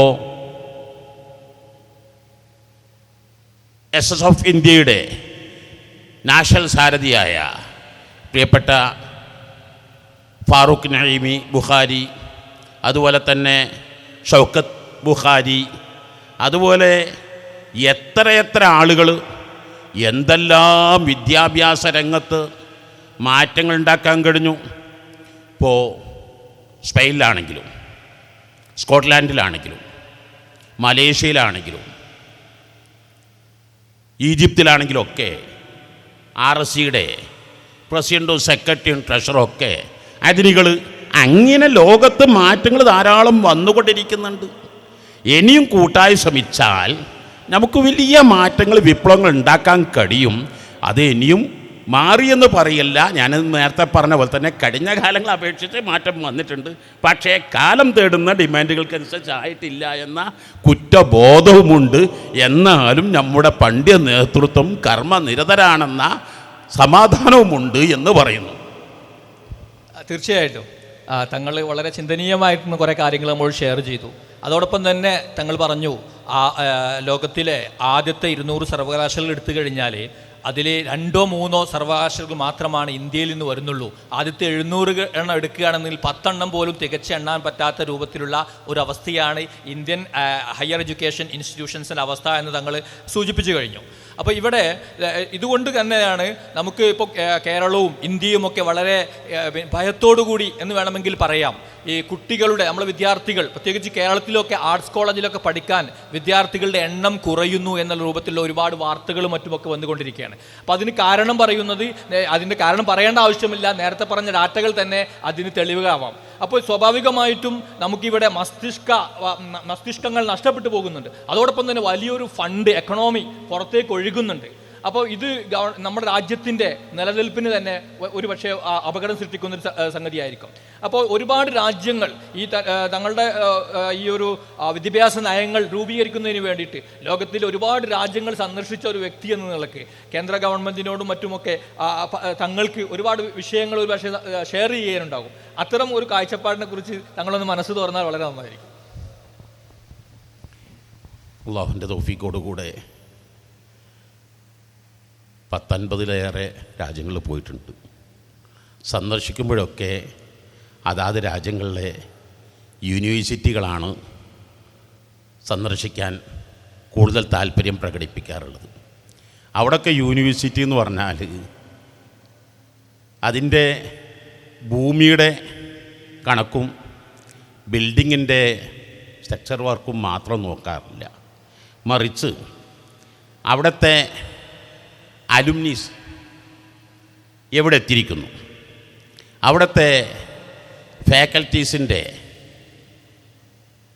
ക്വാളിറ്റി എഡ്യൂക്കേഷൻ, അവരുടെ റിസർച്ച് പേപ്പറുകൾ, അവരുടെ പേപ്പറുകൾ, സെറ്റേഷൻ ഫാക്ടറികൾ, അവിടെയുള്ള ഞാനത് അമേരിക്ക ചെന്നപ്പോൾ ഒരു യൂണിവേഴ്സിറ്റി ചെന്നപ്പോൾ അവിടുത്തെ ഒരു ബ്രോഷർ കിട്ടി. ആ ബ്രോഷർ നോക്കുമ്പോൾ 80 നോബൽ പ്രൈസ് ജേതാക്കളെ പേരയിലുണ്ട്. അവിടുത്തെ അലുമിനിയാണ്. അവിടെ ആകെ US 30 കോടി ജനങ്ങളാണുള്ളത്. ഞാൻ ഇപ്പോൾ കേരളത്തിൽ എത്ര ആൾക്ക് ഒറ്റ കുട്ടിക്ക് നോബൽ പ്രൈസ് തീരെ കിട്ടിയില്ല. 1901 തുടങ്ങിയതാ, അഥവാ 122 കൊല്ലമായി, അല്ല 23 കൊല്ലമായി. ഈ 121 കൊല്ലത്തിലൊക്കെ കേരളത്തിൽ ഇക്കാലം വരെ ഒരാൾക്കും നോബൽ പ്രൈസ് കിട്ടിയിട്ടില്ല. ഇന്ത്യയിൽ 144 കോടി ജനങ്ങളുണ്ട്. ഈ 144 കോടി ജനങ്ങളിൽ നിന്ന് ആകെ നോബൽ പ്രൈസ് ഇന്ത്യയിൽ ജനിച്ചു, ഇന്ത്യയിൽ ജീവിച്ചു, ഇന്ത്യയിൽ മരിച്ചവർ 2 പേർക്കല്ലേ നോബൽ പ്രൈസ് കിട്ടിയിട്ടുള്ളൂ. ഒന്ന് ടാഗോറിനും ഒന്ന് CV രാമനും അല്ലേ കിട്ടിയിട്ടുള്ളൂ. പിന്നെ ഇന്ത്യയിൽ ജനിച്ചു, വിദേശ പാശ്ചാത്യൻ രാജ്യങ്ങളിൽ ജീവിച്ചു, അവിടെ മരണമടഞ്ഞ ഒരു 8 പേരും കൂടിയ ടോട്ടൽ 10 പേരെട്ടാന്ന് എൻ്റെ ഓർമ്മ. അപ്പോൾ ഞാൻ എന്താ അതിന് കാരണം, എന്തുകൊണ്ടാണ് ഈ സയൻറ്റിസ്റ്റുകളില്ലാത്തത്? ഇപ്പോൾ എത്ര ലക്ഷക്കണക്കിന് വിദ്യാർത്ഥികളാണ് കേരളത്തിൽ നിന്ന്, ഇന്ത്യയിൽ നിന്ന് പാശ്ചാത്യ രാജ്യങ്ങളിലേക്ക് പോയിക്കൊണ്ടിരിക്കുന്നത്. ഇത് ഗൾഫിലേക്ക് പോകുന്ന മാതിരിയല്ല. ഗൾഫിൽ പോയാൽ 2 കൊല്ലം കഴിഞ്ഞ് 4 കൊല്ലം കഴിഞ്ഞ് 8 കൊല്ലം കഴിഞ്ഞ് നാട്ടിലേക്ക് തിരിച്ചു വരും. ഇവരിൽ 90% ആളുകളും അവിടെ പോയ അങ്ങോട്ട് തിരിച്ച് വരാറില്ല. പിന്നെ അവിടെ അങ്ങ് സെറ്റിലാകലാണ് പതിവുള്ളത്. അവർ ഇവിടുന്ന് ഇന്ത്യക്ക് നഷ്ടപ്പെട്ടു എന്നത് എൻ്റെ ഓർമ്മ 55,000-ലേറെ ആളുകളെല്ലാം കഴിഞ്ഞ വർഷം ഇന്ത്യ വിട്ട്. അത് എന്ത് ജാതി പ്രതിഭകളാ പോകുന്നത്, എന്തെല്ലാം കഴിവുള്ള എത്ര ബ്രില്യൻ്റായ ആളുകളാ പോകുന്നത്. ഏതാനും മാസങ്ങൾക്ക് മുമ്പ് ഞാൻ ബഹ്റൈൻ ഭരണകൂടത്തിലെ പ്രധാനമന്ത്രിയും അതുപോലെ മാർപ്പാപ്പയൊക്കെ പങ്കെടുക്കുന്ന ഒരു മീറ്റിങ്ങിന് എന്നെ ക്ഷണിക്കപ്പെട്ടിരുന്നു. അപ്പോൾ നെടുമ്പാശ്ശേരിയിൽ നിന്ന് അവിടെ നിൽക്കുന്ന ടൈമിൽ ഇപ്പുറത്തെ ക്യൂവിൽ കുറേ പെൺകുട്ടികളുടെ കാനഡയ്ക്ക് പോവുകയാണ്. അപ്പോൾ എമിഗ്രേഷൻ കൊണ്ട് നോക്കുന്നത് കാനഡയ്ക്ക് പോയാൽ ഇങ്ങോട്ട് തിരിച്ചു വരലുണ്ടാവില്ലല്ലേ, അല്ലല്ല എന്നൊക്കെ. അപ്പോൾ ഇമിഗ്രേഷൻ കൊണ്ട് തമാശയിൽ ഇതുണ്ട്, ഞാൻ പാസ്പോർട്ടിൽ എത്തിട്ടെ അവരാകുന്നില്ല. അപ്പം ഞാൻ ഈ പറയുന്നത് നമ്മളിത് ഗൗരവപൂർവ്വം കണക്കിലെടുത്തില്ലെങ്കിൽ എന്തുകൊണ്ടാണ് പോകുന്നത്, എന്തുകൊണ്ടാണ് അവിടെ നിൽക്കാത്തത്? ഈ പോകുക എന്നുള്ള വലിയ സുഖമുള്ള പരിപാടിയൊന്നും അല്ലല്ലോ. എനിക്ക് 1-2 മക്കളുണ്ടാകുക, എൻ്റെ ഒരു മകൻ US-ലും ഒരു മകൻ കാനഡയിലും ആണെങ്കിൽ പിന്നെ ഞാനും ഭാര്യയും ജീവിക്കുന്ന രംഗെന്താ? ഇന്ന് കേരളത്തിൽ എത്ര ആളുകൾ എൽഡൽക്കാരുകളും വൃദ്ധസദനുകളൊക്കെ കഴിയുന്നുണ്ട്. ഇപ്പം എനിക്ക് ഏറ്റവും ബന്ധപ്പെട്ടൊരു സുഹൃത്ത് കഴിഞ്ഞ ദിവസം മരിച്ചു. അദ്ദേഹത്തിൻ്റെ ഭാര്യ 2 മാസം മുമ്പ് മരിച്ചു. പക്ഷേ 2 മക്കളും US-ലാണ്. അവർക്കാർക്കും ഈ മരണാനന്തര ചടങ്ങിൽ ഇതുവരെ വരാൻ കഴിഞ്ഞിട്ടില്ല. ഇങ്ങനൊക്കെ പ്രയാസപ്പെട്ട് പോകുന്നത് എന്തുകൊണ്ട് എന്നൊന്ന് ഭരണകൂടം ചിന്തിക്കേണ്ടതില്ലേ എന്നാണ്. അതിന് കാരണങ്ങൾ പലതാണ്. ഒന്ന് അവിടുത്തെ ഫെലോഷിപ്പുകൾ, മറ്റൊന്ന് അവിടുത്തെ സാലറികൾ, മറ്റൊന്ന് അവിടുത്തെ പെൻഷനുകൾ, മറ്റവിടുത്തെ ഫെസിലിറ്റീസുകൾ. നമ്മളിതൊക്കെ ഒന്ന് മനസ്സിലാക്കണം. ഇപ്പോൾ നമ്മുടെ നാട്ടിൽ ഫെലോഷിപ്പ് എന്താ അവസ്ഥ? JRF SRF ഒക്കെ കിട്ടിയാൽ തന്നെ അതിങ്ങനെ കട്ട് ചെയ്തുകൊണ്ടേ ഇരിക്കുകയാണ്. ഇനി കിട്ടിയാൽ തന്നെ ഇവിടെ 35,000 റുപ്യ അല്ല 45,000 റുപ്യ കിട്ടും. അതേ സ്ഥാനത്ത് അവിടെ കിട്ടുന്ന ഫെലോഷിപ്പ് എത്രയാണ്? ഇപ്പോൾ കാരക്കുന്നുള്ള ഇസാലുത്തി സ്വാമിന് മൊഹിയുദ്ദീൻ മാലയിലുണ്ടായ നേട്ടങ്ങൾ എന്ന വിഷയത്തിന് ഇവിടെ ഒന്ന് റിസർച്ച് ചെയ്യാനേ സമ്മതിക്കൂല. അമേരിക്ക ചിക്കാഗോ യൂണിവേഴ്സിറ്റിയിൽ 6 കോടി രൂപയാണ് ഫെലോഷിപ്പ് കിട്ടുന്നത്. ഇവിടെ ജീവിതകാലം മുഴുവനും കഷ്ടപ്പെട്ടാൽ 6 കോടി പോയിട്ട് 1 കോടി കിട്ടുമോ? നമ്മളിപ്പോഴും 10,000-20,000 ശമ്പളം കൊടുക്കുന്ന നാടല്ലേ നമ്മളെ നാട്. ഇനി അവിടെ കൊടുക്കുന്ന പെൻഷൻ എത്രയാണ്? അതൊന്നും നമ്മൾ മനസ്സിലാക്കണല്ലോ. റേഡിയം എന്ന മൂലകം കണ്ടുപിടിച്ച മാഡം ക്യൂറിക്ക് കൊടുത്ത പെൻഷൻ കേട്ടപ്പോൾ എത്ര? 100 കൊല്ലം മുമ്പ് കൊടുത്ത പെൻഷൻ. നമ്മളാൾക്ക് 100 കൊല്ലം മുമ്പ് വല്ല പെൻഷനുണ്ടോ? കൊടുത്തത് 40,000 ഫ്രാങ്ക്സാണ്. അഥവാ ഫ്രഞ്ചിൻ്റെ നാണയത്തിനാണ്. അത് ഇപ്പോഴത്തെ 95,000 റുപ്യ ഉണ്ടാവും. അങ്ങോട്ട് കൂട്ടി വയ്ക്കുക, ഏകദേശം 4 കോടി റുപ്യയാണ് പെൻഷൻ.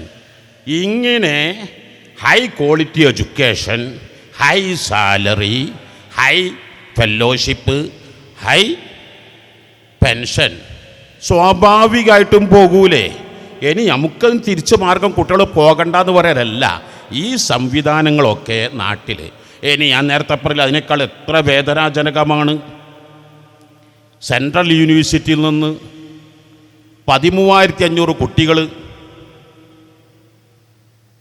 ഇടക്കാലത്ത് പഠനം നിർത്തി എന്ന് പറഞ്ഞാൽ, അതോ ജാതിയുടെ പേരിൽ എന്ന് പറഞ്ഞാൽ എത്രമാത്രം ചിന്തിക്കേണ്ടതുണ്ട്. ഞാനവിടെ ഒന്നുകൂടി പറയണം. കഴിഞ്ഞ വർഷം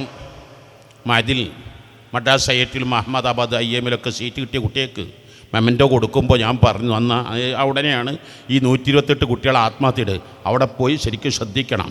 അന്ന് എൻ്റെ സംസാരത്തിൽ പറഞ്ഞിരുന്നു, ആത്മഹത്യ ചെയ്യുന്നത് മഴയിൽ ഇതുവരെ ഒറ്റ കുട്ടി ആത്മഹത്യ ചെയ്തിട്ടില്ല എന്ന്. അപ്പോൾ അവിടെയുള്ള കുട്ടീൻ്റെ ഉമ്മ മഴദിൻ അക്കാദമി ഡയറക്ടർ വന്നിട്ട് പറയാണ്, ചെയർമാൻ്റെ പ്രഭാഷണത്തിൽ ആ മദ്രാസിലെ IIT Ahmedabad IIM Delhi AIIMS എന്ന് വെച്ചിട്ട് എനിക്ക് അത്ര വലിയ സംഭവമായിട്ട് തോന്നിയില്ല. ചെയർമാൻ പറഞ്ഞല്ലോ എന്തിവിടെ ഒറ്റ കുട്ടി ആത്മഹത്യ ചെയ്തിട്ടില്ല എന്നുള്ളത് ശരിയാ. ഞാൻ അത്ഭുതപ്പെട്ടു പോയി. എന്താണാവോ ആ കുട്ടിയെ മാതാവിനെ എന്ത് വിളിക്കണമെന്ന് എനിക്കറിയില്ല. സമസ്ത കേരള ജമിയത്തുൽ ഉലമ എന്ന് പറയുന്ന പ്രസ്ഥാനം സ്ഥാപിതമായി 200 വർഷമായി.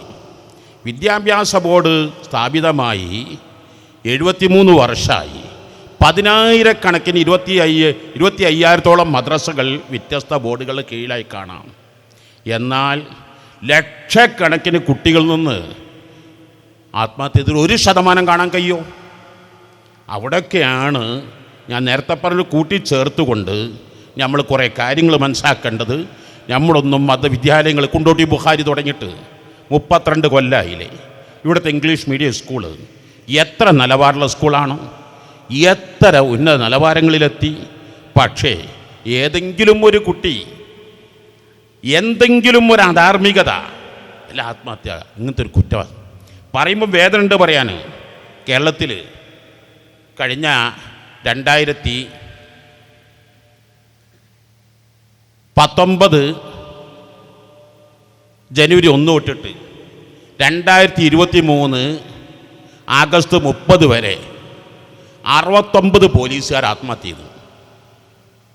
നമ്മൾ മനസ്സിലാക്കുന്നതിൻ്റെയൊക്കെ അവസ്ഥകൾ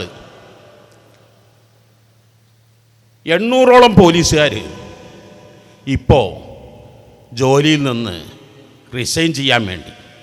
അടുത്ത ആത്മഹത്യ ചെയ്ത പോലീസ് ഉദ്യോഗസ്ഥൻ ആത്മഹത്യാക്കുറിപ്പിൽ എഴുതിയത് അപ്പും അമ്മും വിഷമിക്കരുത്, അമ്മയെ നന്നായി നോക്കണം, ഒരു കാരണവശാലും പോലീസിൽ ജോലി ചെയ്യരുത്. ഇതാണ് ആ അച്ഛൻ ആത്മഹത്യാക്കുറിപ്പിൽ എഴുതി വെച്ചത്. ഇവിടെയാണ് നമ്മൾ ഓരോരുത്തരും നമ്മുടെ പ്രസ്ഥാനത്തിൻ്റെയും നമ്മുടെ സ്ഥാപനങ്ങളുടെയും വിദ്യാഭ്യാസ നിലവാരങ്ങളും ഉന്നതിയൊക്കെ മനസ്സിലാക്കേണ്ടത്.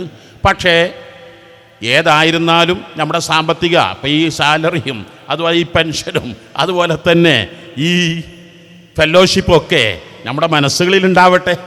നമുക്ക് ഏതെങ്കിലും ഒരു കാലത്ത് കൊടുക്കാൻ കഴിഞ്ഞെങ്കിലോ ആ സ്വപ്നങ്ങളൊക്കെ ഉണ്ടാവുള്ളൂ. ഞാൻ അതിനാണ് ഇതൊക്കെ പറഞ്ഞ് സൂചിപ്പിച്ചത് മാത്രം. തീർച്ചയായും നമ്മളുടെ ഈ ഒരു മസ്തിഷ്കം നഷ്ടപ്പെട്ടു പോകുന്നതിൻ്റെ കാരണങ്ങൾ അക്കമിട്ടുകൊണ്ട് തന്നെ തങ്ങൾ പറഞ്ഞു കഴിഞ്ഞു.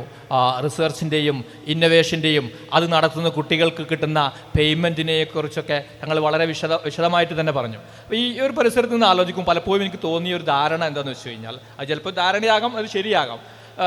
നമ്മൾ രാഷ്ട്രീയക്കാരെയും അതുപോലെ തന്നെ സാംസ്കാരിക ഒരു നവോത്ഥാന സൃഷ്ടിച്ച ആളുകളെയൊക്കെ പരിശോധിച്ച് നോക്കുന്ന സന്ദർഭത്തിൽ മനസ്സിലാക്കാൻ കഴിയുന്നത് രാഷ്ട്രീയക്കാർ പൊതുവേ അവർ പ്രോഗ്രാം ഓറിയൻറ്റഡ് ആണ്. അവരെ സംബന്ധിച്ചിടത്തോളം അവരുടെ അണികളെ എൻഗേജ് ചെയ്തുകൊണ്ടിരിക്കുക, അടുത്ത ഇലക്ഷൻ ആകുമ്പോൾ വോട്ട് ഉണ്ടാക്കുക എന്നുള്ളതാണ്. നേരെ മറിച്ച് ഈ പരിഷ്കർത്താക്കൾ സംബന്ധിച്ച് അവർ വിഷൻ ഓറിയൻറ്റഡ് ആണ്. അവർക്കൊരു ലോങ് ടൈം വിഷനാണുള്ളത്. സമൂഹം ഇങ്ങനെ ആയി വരണം എന്നുള്ളൊരു വിഷൻ അവർ ഡ്രാഫ്റ്റ് ചെയ്തുകൊണ്ടാണ് അവർ വർക്ക് ചെയ്തുകൊണ്ടിരിക്കുന്നത്. അതുകൊണ്ട് തന്നെ ഇവിടെ നമ്മൾ ഒരു മുസ്ലിം ജമാഅത്തിൻ്റെ ഒരു വലിയ ഏറ്റവും വലിയ ഒരു സാരഥി എന്നുള്ള നിലയ്ക്ക് തന്നെ നമുക്ക് വേണമെങ്കിൽ ഒരർത്ഥത്തിൽ കേരളത്തിലെ മുസ്ലിം ബഹുജനത്തെ വളരെ അരാഷ്ട്രീയതയിൽ നിന്ന് മാറി നിൽക്കാൻ വേണ്ടിയിട്ട് രാഷ്ട്രീയപരമായും കൊണ്ട് വളരെ ഉന്നമനത്തിലേക്ക് തന്നെ കൊണ്ടുപോകാൻ പറ്റുന്ന രൂപത്തിൽ അവയർനെസ് ഒക്കെ കൊടുത്തുകൊണ്ട് നമ്മൾ പോകുന്നുണ്ട്. നമുക്ക് വേണമെങ്കിൽ രാഷ്ട്രീയക്കാർ പറയുന്നത് കേൾക്കാൻ നമുക്കറിയാൻ കഴിയും. ഏകദേശം 2 മില്യൺ വോട്ടേഴ്സ് അല്ലെങ്കിൽ അത് 3 മില്യൺ വോട്ടേഴ്സിൻ്റെ ഒക്കെ നമുക്ക് പ്രാസ്ഥാനത്ത് നിന്ന് തന്നെ ഉണ്ട് എന്ന് പറയുമ്പോൾ നമ്മൾ പറയുന്ന കണക്കല്ല, രാഷ്ട്രീയക്കാർ പറയുന്ന കണക്കാണ്. അപ്പോൾ സ്വാഭാവികമായും കൊണ്ടും നമുക്കിവിടെ നമ്മളുടെ അണികളെ എൻഗേജ് ചെയ്യാൻ വേണ്ടിയിട്ട് നമ്മളും കുറേ പ്രോഗ്രാം ഓറിയൻറ്റഡായി മാറുന്നുണ്ട്. ഒരു സമൂഹത്തെ എൻഗേജ് ചെയ്ത് നിർത്തുക എന്നുള്ളത് ആവശ്യമാണ്. പക്ഷേ ഇതോടൊപ്പം തന്നെ വിഷണറീസിൻ്റെ ഒരു സ്വപ്നമായിരിക്കുന്ന ഒരു വിഷൻ ഓറിയൻറ്റഡ് ആയിരിക്കുന്ന സാധനം അല്ലെങ്കിൽ ഒരു ഇമ്പാക്ട് ഡ്രിവൺ പ്രോജക്റ്റുകൾ നമ്മുടെ പ്രസ്ഥാനത്തിൻ്റെ അകത്ത് നിന്ന് ഉണ്ടാവേണ്ടതില്ലേ?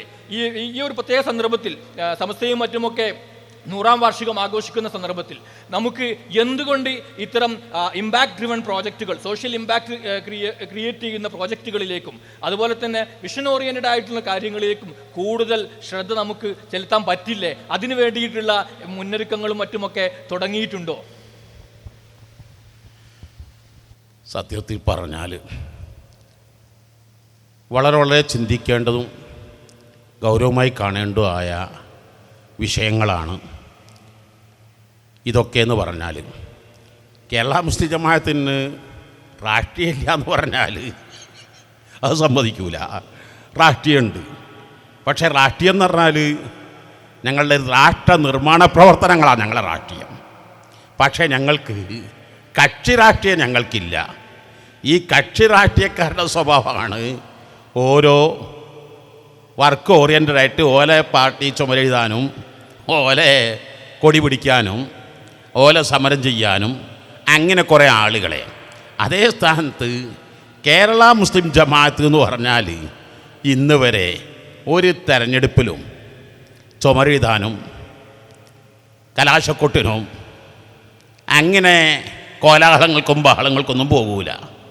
അത് ഇലക്ഷൻ്റെ തലേന്ന് ഞങ്ങളെ നെറ്റ്വർക്കിലൂടെ ഇത്തവണ ഇന്ന സ്ഥാനാർത്ഥികൾക്കാണ് ഞങ്ങളുടെ പിന്തുണ എന്നറിയിച്ചാൽ അതങ്ങനെ തന്നെ കാലവരെ സംഭവിച്ചിട്ടുള്ളൂ.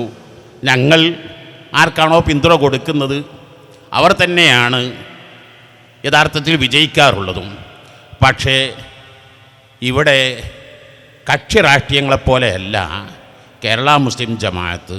നമ്മുടെ ഏറ്റവും വലിയ നേതൃത്വം മഹാനായ സുൽത്താൻ കാന്തപുര ഉസ്താദ്, മഹാനായ റയീസുൽ ഉലമാ സയ്യിദ് ബാഫക്കി തങ്ങൾ, അതുപോലെ തന്നെ ഞങ്ങളെ കോട്ടൂർ ഉസ്താദ്, അബൂ ഹനീഫൽ ഫൈലി ഉസ്താദ്, പേരോട് ഉസ്താദിനെ പൊന്മുൾ ഉസ്താദിനെ പോലുള്ള നേതൃത്വം എന്ന് പറഞ്ഞാൽ നമ്മുടെ അണികളെ എത്രത്തോളം ഉന്നതങ്ങളിൽ നിന്ന് ഉന്നതങ്ങളിലേക്ക് എത്തിക്കാൻ എന്തെല്ലാം പ്രോഗ്രാമുണ്ട്.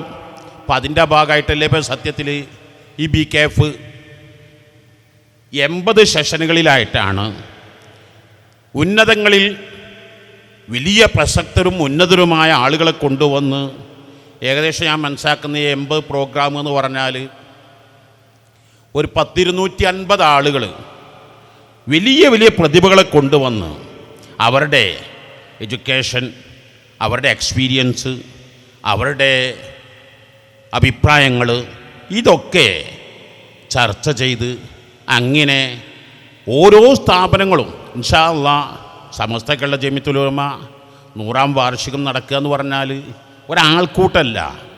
ആൾക്കൂട്ടത്തിന് ഒരു സെക്കൻഡ് മതി ഇന്ന് ഞങ്ങൾക്ക്. പക്ഷേ ഞങ്ങളുടെ 100ാം വാർഷിക പ്രഖ്യാപന സമ്മേളനം വരുന്ന ഡിസംബർ 30 കാസർഗോഡ് മാലിക് ദിനാർ നഗറിൽ ചട്ടഞ്ചാല് നടക്കുമ്പോൾ ഞങ്ങളെല്ലാ പ്രവർത്തകരോടും പറയുന്നത് മലപ്പുറം ജില്ല മാത്രം വന്നവരാരും വരണ്ട, കോഴിക്കോടിൽ വരണ്ട, ഞങ്ങളുടെ പ്രതിനിധികൾ മാത്രം വന്നാൽ മതി എന്ന് പറഞ്ഞിട്ട് ഞങ്ങളവിടെ കുറേ ആളുകളങ്ങ് കൂട്ടി ഞങ്ങൾക്ക് അങ്ങനെ കാണിക്കേണ്ട കാലമൊക്കെ കഴിഞ്ഞു പോയിട്ടുണ്ട്. ഒന്നിപ്പോൾ ആർക്കും സംശയമില്ല. ഞങ്ങൾ കടഞ്ഞെടുത്ത പ്രതിനിധികൾക്ക് നല്ല ക്യാമ്പുകൾ നടത്തി അവർക്ക് വ്യത്യസ്ത സെഷനുകൾ. ഞങ്ങൾ ഇന്ന് വരെ ഒരാളോടും വിവാദത്തിന് ഞങ്ങൾ പോയിട്ടില്ലല്ലോ. എത്ര ആൾക്കാർ എന്തെല്ലാം വിവാദകരമാകുന്ന വികാരഭരിതരാക്കുന്ന ചോദ്യങ്ങളും മറ്റൊക്കെ ഞങ്ങളോട് ചോദിക്കാറുണ്ട്. ഇപ്പോൾ ദിവസങ്ങളായി എന്നോട് പല ചാനലുകളും റേറ്റുകൾ അന്വേഷിക്കുന്ന ഇൻ്റർവ്യൂകൾ. പക്ഷേ ഞങ്ങൾ വിവാദങ്ങൾക്കില്ല. ഞങ്ങളുടെ ഊർജ്ജം ഞങ്ങളിതൊന്നും ചെലവഴിക്കാൻ തയ്യാറല്ല. ഞങ്ങളുടെ സമയങ്ങൾ, ഞങ്ങളുടെ ആരോഗ്യങ്ങൾ, ഞങ്ങളുടെ സമ്പത്ത്, ഞങ്ങളുടെ ചിന്ത ക്രിയാത്മകമായ പ്രവർത്തനത്തിലേക്ക്. അപ്പോൾ ഈ 3 കൊല്ലങ്ങൾക്കിടയിൽ വലിയ വലിയ കുറേ പദ്ധതികൾ. പക്ഷേ അത് പ്രഖ്യാപനത്തിന് മുമ്പ് ഞാനിവിടുന്ന് പറയുന്നത് ശരിയല്ലല്ലോ എന്ന് കരുതിയിട്ടാണ് ഇപ്പോൾ ഞാനത് മനസ്സ് തുറക്കാത്തത്.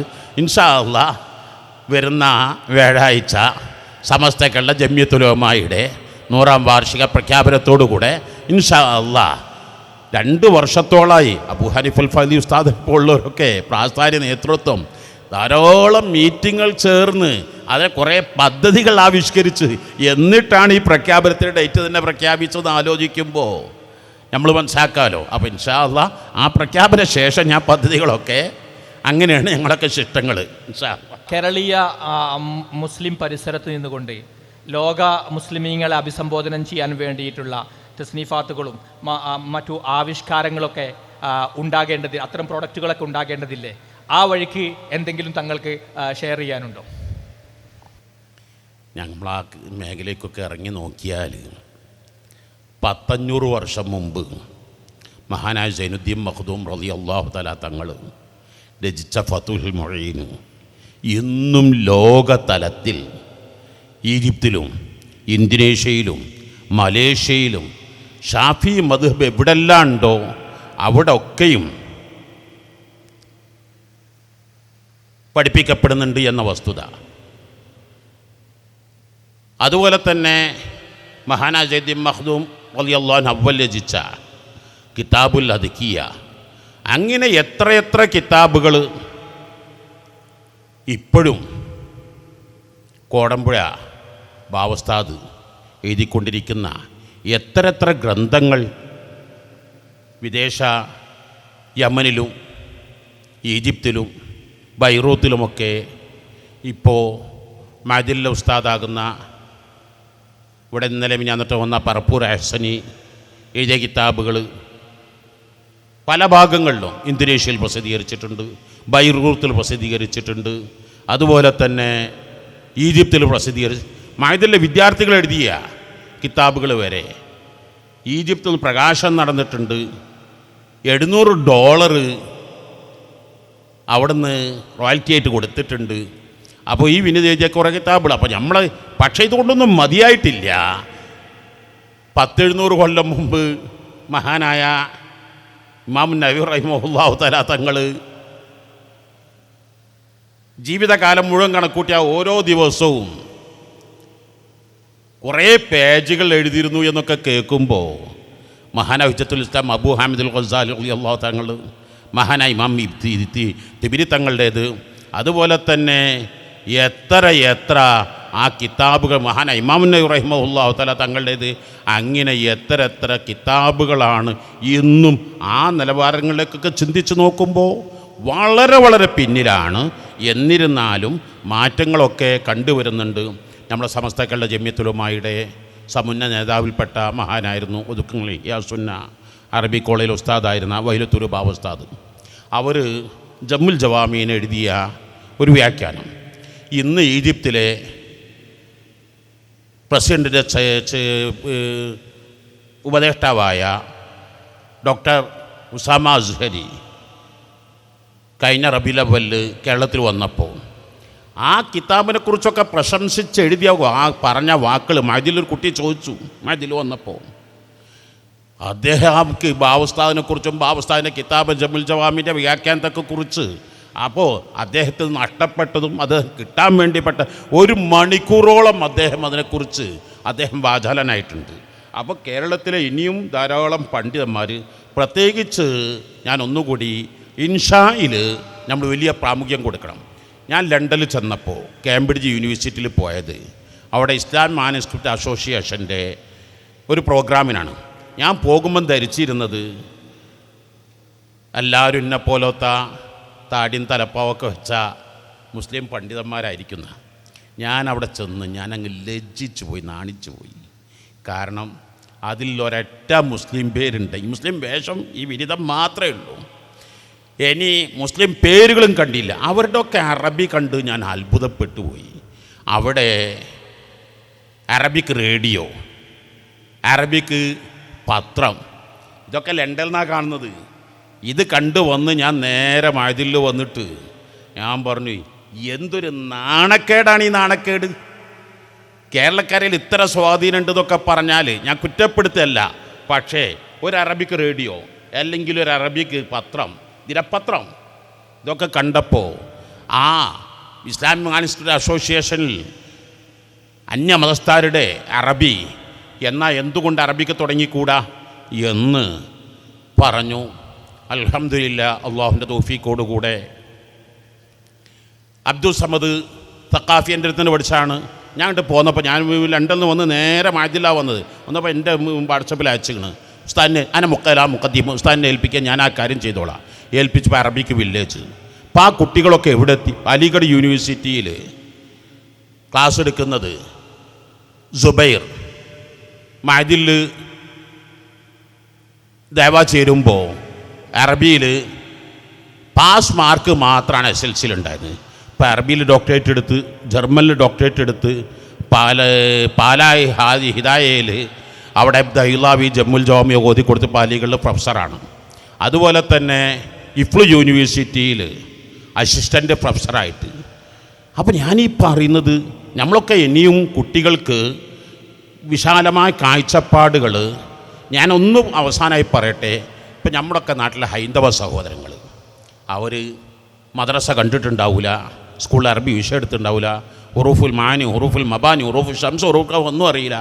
5-6 മാസം ഗൾഫ് പോയി ഒരറബി വീട്ടിൽ വന്ന് ഇങ്ങനെ കൈഫ സ്വിഹ കൈഫ ലാഫിയ അള്ളാഹു യഫ്ലുക അള്ളാഹു യുസല്ലിമുക്ക് 5 മിനിറ്റ് കൊണ്ട് ഓലിങ്ങനെ ഇങ്ങനെ ഉണ്ട് അറബി പറയുമ്പോൾ നമ്മളവിടുത്തെ വലിയ ഉസ്താദ് കൈഫ ഇസ്മ ദർഫ് ഖബർ മുഖദ്ദം എന്നിങ്ങനെ പറയുന്ന അവസ്ഥ. അപ്പം ഞാനത് പറഞ്ഞ് ഇൻവോൾവ് ചെയ്യിപ്പിക്കുക എന്ന് പറഞ്ഞാൽ അപ്പോൾ എന്നാലോ ഈ രാജനും രാമനും ജേക്കബിനും തോമസിനും അസ്മാസിത്ത് അറിയോ? ഈ ഹുറൂഫുൽ മാനി അറിയോ? ഹുറൂഫുൽ മബാനി അറിയോ? എന്തെങ്കിലും അറിയോ? ഒന്നും അറിയില്ല. അപ്പോൾ അതുകൊണ്ടുള്ള കുഞ്ഞുണ്ണി മാഷ് പാടിയത് ജനിക്കും നിമിഷം തൊട്ടൻ മകൻ ഇംഗ്ലീഷ് പഠിക്കണം, അതിനായി ഭാര്യ തൻ പേരങ്ക് ഇംഗ്ലണ്ടിലാക്കി എന്ന് പാടിയത്. ഇംഗ്ലീഷ് പഠിക്കാൻ ഏറ്റവും നല്ല മാർഗം ഇംഗ്ലണ്ടിൽ നിന്ന് ജനിക്കലാ. എന്നാ പിന്നെ ഒരു കോളേജിൽ ഈ ഇംഗ്ലീഷ് എടുക്കുന്നതിനേക്കാൾ ഉഷാറുണ്ടാവും ഇംഗ്ലണ്ടിൽ നിന്ന്. അതുകൊണ്ടല്ലേ അഷ്റഫുൽ ഖൽഖ് സ്വല്ലല്ലാഹു അലൈഹി വസല്ലം പ്രസവിച്ചപ്പോൾ ബനു സഅദ് ഗോത്രത്തിൽ എന്ന് പറഞ്ഞാൽ എത്രയാണ്? 180 കിലോമീറ്റർ അകലെയാണ്. ഇന്ന് നമ്മളൊന്ന് മനസ്സിലാക്കണം, എൻ്റെ മോക്ക് കോയമ്പത്തൂരിൽ നിന്ന് 150 കിലോമീറ്റർ അവർക്ക് ഉണ്ടാവില്ല എന്നാണ് ഞാൻ തോന്നുന്നത്. ഒരു നല്ലൊരു പുതിയാപ്പള അത് ദൂരാണെന്ന് പറയും. കമ്മ്യൂണിക്കേഷൻ സ്കില്ലും ട്രാൻസ്പോർട്ടേഷൻ സ്കില്ലൊക്കെ എത്ര വന്നിട്ടുണ്ട്. പക്ഷേ അഷ്റഫുൽ ഖൽഖ് സ്വങ്ങൾ 1493 വർഷം മുമ്പല്ലേ ബനു സഅദ് ഗോത്രത്തിൽ. എന്തേ കാരണം? അഷ്റഫുൽ ഖൽഖ് സ്വങ്ങൾ പറഞ്ഞില്ലേ അൻ അഫ്സഹുൽ അറബി ലോകത്ത് ഖുർആൻ കഴിഞ്ഞാൽ ഏറ്റവും വലിയ സാഹിത്യം അഷ്റഫുൽ ഖൽഖ് തങ്ങളുടെ വചനങ്ങളാണ്. ഇവനും വത്തിക്കാനിൽ പോയിട്ടുണ്ട്, ഇറ്റലിയിൽ പോയിട്ടുണ്ട്. അവിടൊക്കെ അറബിക്ക് നൽകുന്ന പ്രാധാന്യം വത്തിക്കാൻ മാപ്പാപ്പൻ്റെ ഓഫീസ് തൊട്ടടുത്ത് വലിയ മുസ്ലിം ലൈബ്രറി, അറബിക്ക് ഗ്രന്ഥങ്ങൾ എത്രയാണ് ദിവസവും പബ്ലിഷ് ചെയ്യുന്നതെന്നാണ് മനസ്സിലാക്കുന്നത്. ഇസ്ലാമിന് എങ്ങനെല്ലാം വൈരുദ്ധ്യങ്ങൾ, ഇസ്ലാമിനെ എങ്ങനെല്ലാം വികലമായി ചിത്രീകരിക്കാൻ പറ്റുമെന്നുള്ളത് അവർ മില്യൺ അല്ല ബില്യൺ ട്രില്യൺ ജില്യൺ ഡോളറുകളല്ലേ അവരൊക്കെ ഹദീസിലെ വൈരുദ്ധ്യങ്ങളൊക്കെ കണ്ടെത്താൻ വേണ്ടി. എന്നാൽ ഇന്ന് വരെ അഷ്റഫുൽ ഖൽഖ് സ്വല്ലല്ലാഹു അലൈഹി വസല്ലം തങ്ങളുടെ ഭാഷയിൽ ഒരു ഫസാഹത്തിനൊരു ബലാഗത്തിന് എന്തെങ്കിലും ഒന്ന് കാണിക്കാൻ കഴിഞ്ഞോ? മുസ്ലിമീങ്ങളൊക്കെ അറബി പഠിക്കുന്നതിനേക്കാൾ കൂടുതൽ അറബി പഠിക്കുന്ന അവരൊക്കെയാണ്. അവരുടെ ലക്ഷ്യം പലതാണ്. അതിൽപ്പെട്ട ഒന്നാണ് ഇസ്ലാമിൽ എന്തെങ്കിലും വൈരുദ്ധ്യങ്ങളുണ്ടോ ഇല്ലെന്ന്. അപ്പോൾ അഷ്റഫുൽ ഖൽഖ് സ്വല്ലല്ലാഹു അലൈഹി വസല്ലം ഏതെങ്കിലും പള്ളിക്കൂടത്തിൽ പോയിട്ടാണോ? ഏതെങ്കിലും യൂണിവേഴ്സിറ്റി പോയിട്ടാണോ? അള്ളാഹുവിൻ്റെ റസൂൽ തന്നെ പറയുന്നു ഞാനാണ് ഏറ്റവും വലിയ സാഹിത്യകാരൻ. ഞാൻ അറബി പഠിച്ചത് മക്കയിൽ നിന്നല്ല. മക്കയിൽ അന്നത്തെ അറബിയിൽ ചില വ്യതിയാനങ്ങളൊക്കെ സംഭവിച്ചിട്ടുണ്ട്. കാരണം മക്ക എന്ന് പറഞ്ഞാൽ ലോകത്ത് എല്ലായിടത്തും ആൾ വരുന്നപ്പോൾ നമ്മുടെ പാലക്കാടാവുമ്പോൾ മലയാളത്തിൽ കുറേ തമിഴ് കലർന്നിട്ടുണ്ടാവും, കാസർഗോഡാവുമ്പോൾ കുറേ കന്നഡ ഭാഷ കലർന്നിട്ടുണ്ടാവും. അപ്പോൾ മക്കയിൽ അറബിയിൽ ഇങ്ങനെ അക്കാലത്തേ ഇങ്ങനെ മറ്റ് ഭാഷകൾ പലതും കലർത്തുണ്ടാവും. ഇപ്പോൾ നമ്മുടെ നാട്ടിലൊക്കെ 10 പോലും ആർക്കെങ്കിലും മന്തി അറിയായിരുന്നു, അല്ലെങ്കിൽ മൊത്തം പോകും. അപ്പോൾ അതൊക്കെ ആയില്ലേ. അപ്പോൾ അള്ളാഹുവിൻ്റെ റസൂൽ അങ്ങനെ ഒട്ടും അറബി ഫസാഹത്തിന് കോട്ടം പറ്റാത്ത ആ ബനു സഅദ് ഗോത്രത്തിൽ ഹലീമത്തു സഅദി റളിയല്ലാഹു അൻഹ 5-8 കാരണങ്ങൾ ചരിത്രകാരന്മാരായ പണ്ഡിതന്മാർ അതിലൊക്കെ പറയുന്നുണ്ട്. അപ്പോൾ ഞാൻ പറയും, നമ്മുടെയൊക്കെ വിദ്യാഭ്യാസ സ്ഥാപനങ്ങൾ നമുക്ക് ഇംഗ്ലണ്ടിൽ പോകാൻ നമുക്ക് കഴിയില്ല, നമുക്ക് ബനു സഅദ് ഗോത്രത്തിൽ നിന്ന് മുലപിടിക്കാൻ നമുക്ക് കഴിയില്ല. ഷാഫി ഇമാം 20 കൊല്ലം ഷാഫി ഇമാം ജനിച്ചത് എവിടെയാണ്? ഗസയിലല്ലേ ഷാഫി ഇമാം ജനിച്ചത്? ഖുറൈശ് കുടുംബത്തിലല്ലേ? ഹിജറ 150 ജനിച്ച വലിയ പണ്ഡിതനല്ലേ? പക്ഷേ എന്നിട്ടും ഷാഫി ഇമാം അറബി ഭാഷ പഠിക്കാൻ വേണ്ടി 7-ാമത്തെ വയസ്സിൽ ഖുർആൻ ഹിഫ്ളാക്കി, 14-ാമത്തെ വയസ്സിൽ ലോകത്തിന് മുമ്പിൽ മുഫ്തിയായി. മഹാനവുൽ ഷാഫി ഇമാം അറബി പഠിക്കാൻ വേണ്ടി ഹുദൈൽ ഗോത്രം 20 കൊല്ലം തിരഞ്ഞെടുത്തു. അപ്പം നമ്മുടെയൊക്കെ സ്ഥാപനങ്ങൾ അറബിക്ക് വില്ലേജുകളായി, അതുപോലെ തന്നെ ഇംഗ്ലണ്ടുകളായി മാറ്റി. സമസ്ത കേരള ജമിയത്തുലമായുടെ പ്രസിഡന്റ്, സ്ഥാപക പ്രസിഡന്റ് വരക്കൽ മുല്ലക്കോയ തങ്ങൾ അവർ ഇംഗ്ലീഷ് എത്രമാത്രം വലിയ ഇംഗ്ലീഷായിരുന്നു. ഇംഗ്ലണ്ടുകാരൻ്റെ ഇംഗ്ലീഷ് ആയിരുന്നില്ല അവരുടെ ഇംഗ്ലീഷ്. അതുകൊണ്ടല്ലേ അവർ അറക്കൽ രാജ്ഞിയുടെ ഭാഷാ ട്രാൻസ്ലേറ്റർ ആയിരുന്നില്ലേ, അഡ്വൈസർ ആയിരുന്നില്ലേ? കണ്ണൂരിലേക്ക് പോകുന്ന വഴിക്കിലൊക്കെ അറക്കൽ രാജകുടുംബം അവർക്ക് നല്ല ഫ്രഷ് ഇളനീര് കുടിക്കാൻ പ്രത്യേക കുതിരവണ്ടി തയ്യാർ ചെയ്തു. അങ്ങനെ ഇളനീര് ഇങ്ങനെ വാങ്ങി തയ്യാർ ചെയ്ത്. കാരണം അവർ കോഴിക്കോട് നിന്ന് ഇംഗ്ലണ്ടുകാരെന്നാണ് അവർ ഇംഗ്ലീഷ് പഠിച്ചത്. അപ്പോൾ ഇതൊന്നും ഭാഷ പഠിക്കാമെന്നും പറഞ്ഞാൽ ഒട്ടും പ്രയാസമല്ല. 2002 ഞാൻ ഓർക്കുന്നത്, ഈ ഇന്ത്യ ടുഡേയിൽ ഇംഗ്ലീഷ് ജിഹാദ് എന്ന ഇതിനെക്കുറിച്ച് ഒരു ലേഖനം വന്നിരുന്നു. നേച്ചർ മക്ക എന്ന് പറഞ്ഞിട്ട്. കാരണം എന്താണെന്ന് വെച്ചാൽ ഒരു വലിയ ജേർണലിസ്റ്റ് മലപ്പുറത്തെക്കുറിച്ചൊക്കെ എന്തോ മോശമായിട്ടാണ് പഠിച്ചതും കേട്ടതും മനസ്സിലാക്കിയതും. അങ്ങനെ മലപ്പുറത്തൊന്ന് ഇംഗ്ലീഷ് പഠിപ്പിക്കുന്ന കേട്ടപ്പോൾ അത് സ്വാതന്ത്ര്യ സമരം കഴിഞ്ഞ് 100 വർഷം കഴിയുന്നതിന് മുമ്പ്, 2002 എന്തൊക്കെ ഇംഗ്ലീഷ് ജിഹാദ് എന്നായിരുന്നു അത് പത്രത്തിൽ അദ്ദേഹം എഴുതിയിരുന്നത്. അപ്പോൾ ഞാനിതൊക്കെ പറയുന്നത് നമ്മുടെയൊക്കെ സ്ഥാപനങ്ങളിൽ ഏറ്റവും പ്രയോറിറ്റി കൊടുക്കേണ്ട ഒന്നാണ്. പ്രത്യേകിച്ച് ലോകത്ത് 6800 ഭാഷ ഉണ്ട്. ആ ഭാഷകളുടെ കൂട്ടത്തിൽ ഐക്യരാഷ്ട്രസഭ അംഗീകരിച്ച 6 ഭാഷകൾ, അതിലേറ്റവും പ്രധാനപ്പെട്ടതാണ് ഒന്ന് അറബി എന്നുള്ളത് നമ്മൾ മനസ്സിലാക്കണം, മറ്റൊന്ന് ഇംഗ്ലീഷ്, അതുപോലെ തന്നെ ഫ്രാൻസ്, അതുപോലെ തന്നെ സ്പാനിഷ്, അതുപോലെ തന്നെ ചൈനീസ് മാൻഡറിൻ ഭാഷ, റഷ്യൻ ഭാഷ. ഈ 6 ഭാഷകൾക്ക് നന്നായി പ്രാധാന്യം കൊടുക്കാം. കേരളക്കാർ പ്രത്യേകിച്ചു. കാരണം കേരളക്കാരെന്ന് പറഞ്ഞാൽ 3 കോടി ജനങ്ങളാണ്, ലോകത്ത് 800 കോടി ജനങ്ങളാണ്. 797 കോടി ജനങ്ങൾക്കും മലയാളം അറിയില്ല. അപ്പം നമ്മളെ സംബന്ധിച്ചിടത്തോളം നമ്മൾ ഫോറിൻ ഭാഷ നന്നായി ആശ്രയിച്ചേ പറ്റൂ. അത് അള്ളാഹുവിൻ്റെ റസൂലുക്ക് അറിയുമായിരുന്നു എന്ന് ഖുർആൻ പറയുന്നു. വമാ അർസൽനാ മിൻ റസൂലിൻ ഇല്ലാ ബിലിസാനി ഖൗമിഹി. മഹാനായ ഹാഫിദ് ഇബ്നു ഹജർ അൽ-അസ്ഖലാനി റളിയല്ലാഹു അൻഹു എഴുതുന്നു, കന്നഹു അശാറ ഇലാ അന്നഹു യഅരിഫുൽ അൽസിനത കുല്ലഹ. ഏതൊരു പ്രബോധകനും പ്രബോധിതരുടെ ഭാഷയിലാണോ സംസാരിക്കേണ്ടത്. ഇവിടെ ഓഡിയൻസിനൊന്നും തിരിയാത്ത ഭാഷയിൽ ഞാൻ സംസാരിച്ചാൽ, എനിക്ക് തിരിയാത്ത ഭാഷയിൽ നിങ്ങൾ ചോദിച്ചാൽ ഞാൻ എന്തു പറയാൻ കഴിയും? അപ്പോൾ പ്രബോധകൻ ആദ്യം വേണ്ടത് പ്രബോധിതരുടെ ഭാഷയാണ്. അപ്പോൾ അഷ്റഫുൽ ഖൽഖ് സ്വല്ലല്ലാഹു അലൈഹി വസല്ലം അറബികളുടെ മാത്രം പ്രവാചകനാണെന്ന് പറഞ്ഞാൽ ആ നിമിഷം അവൻ മുർത്തദ്ദാകുമെന്ന കാര്യം തീർച്ചയാണ്. നഊദുബില്ല. അപ്പോൾ അഷ്റഫുൽ ഖൽഖ് സ്വല്ലല്ലാഹു കാഫത്തുൽ സഖലൈൻ, എല്ലാ വിഭാഗം ആളുകൾക്കും.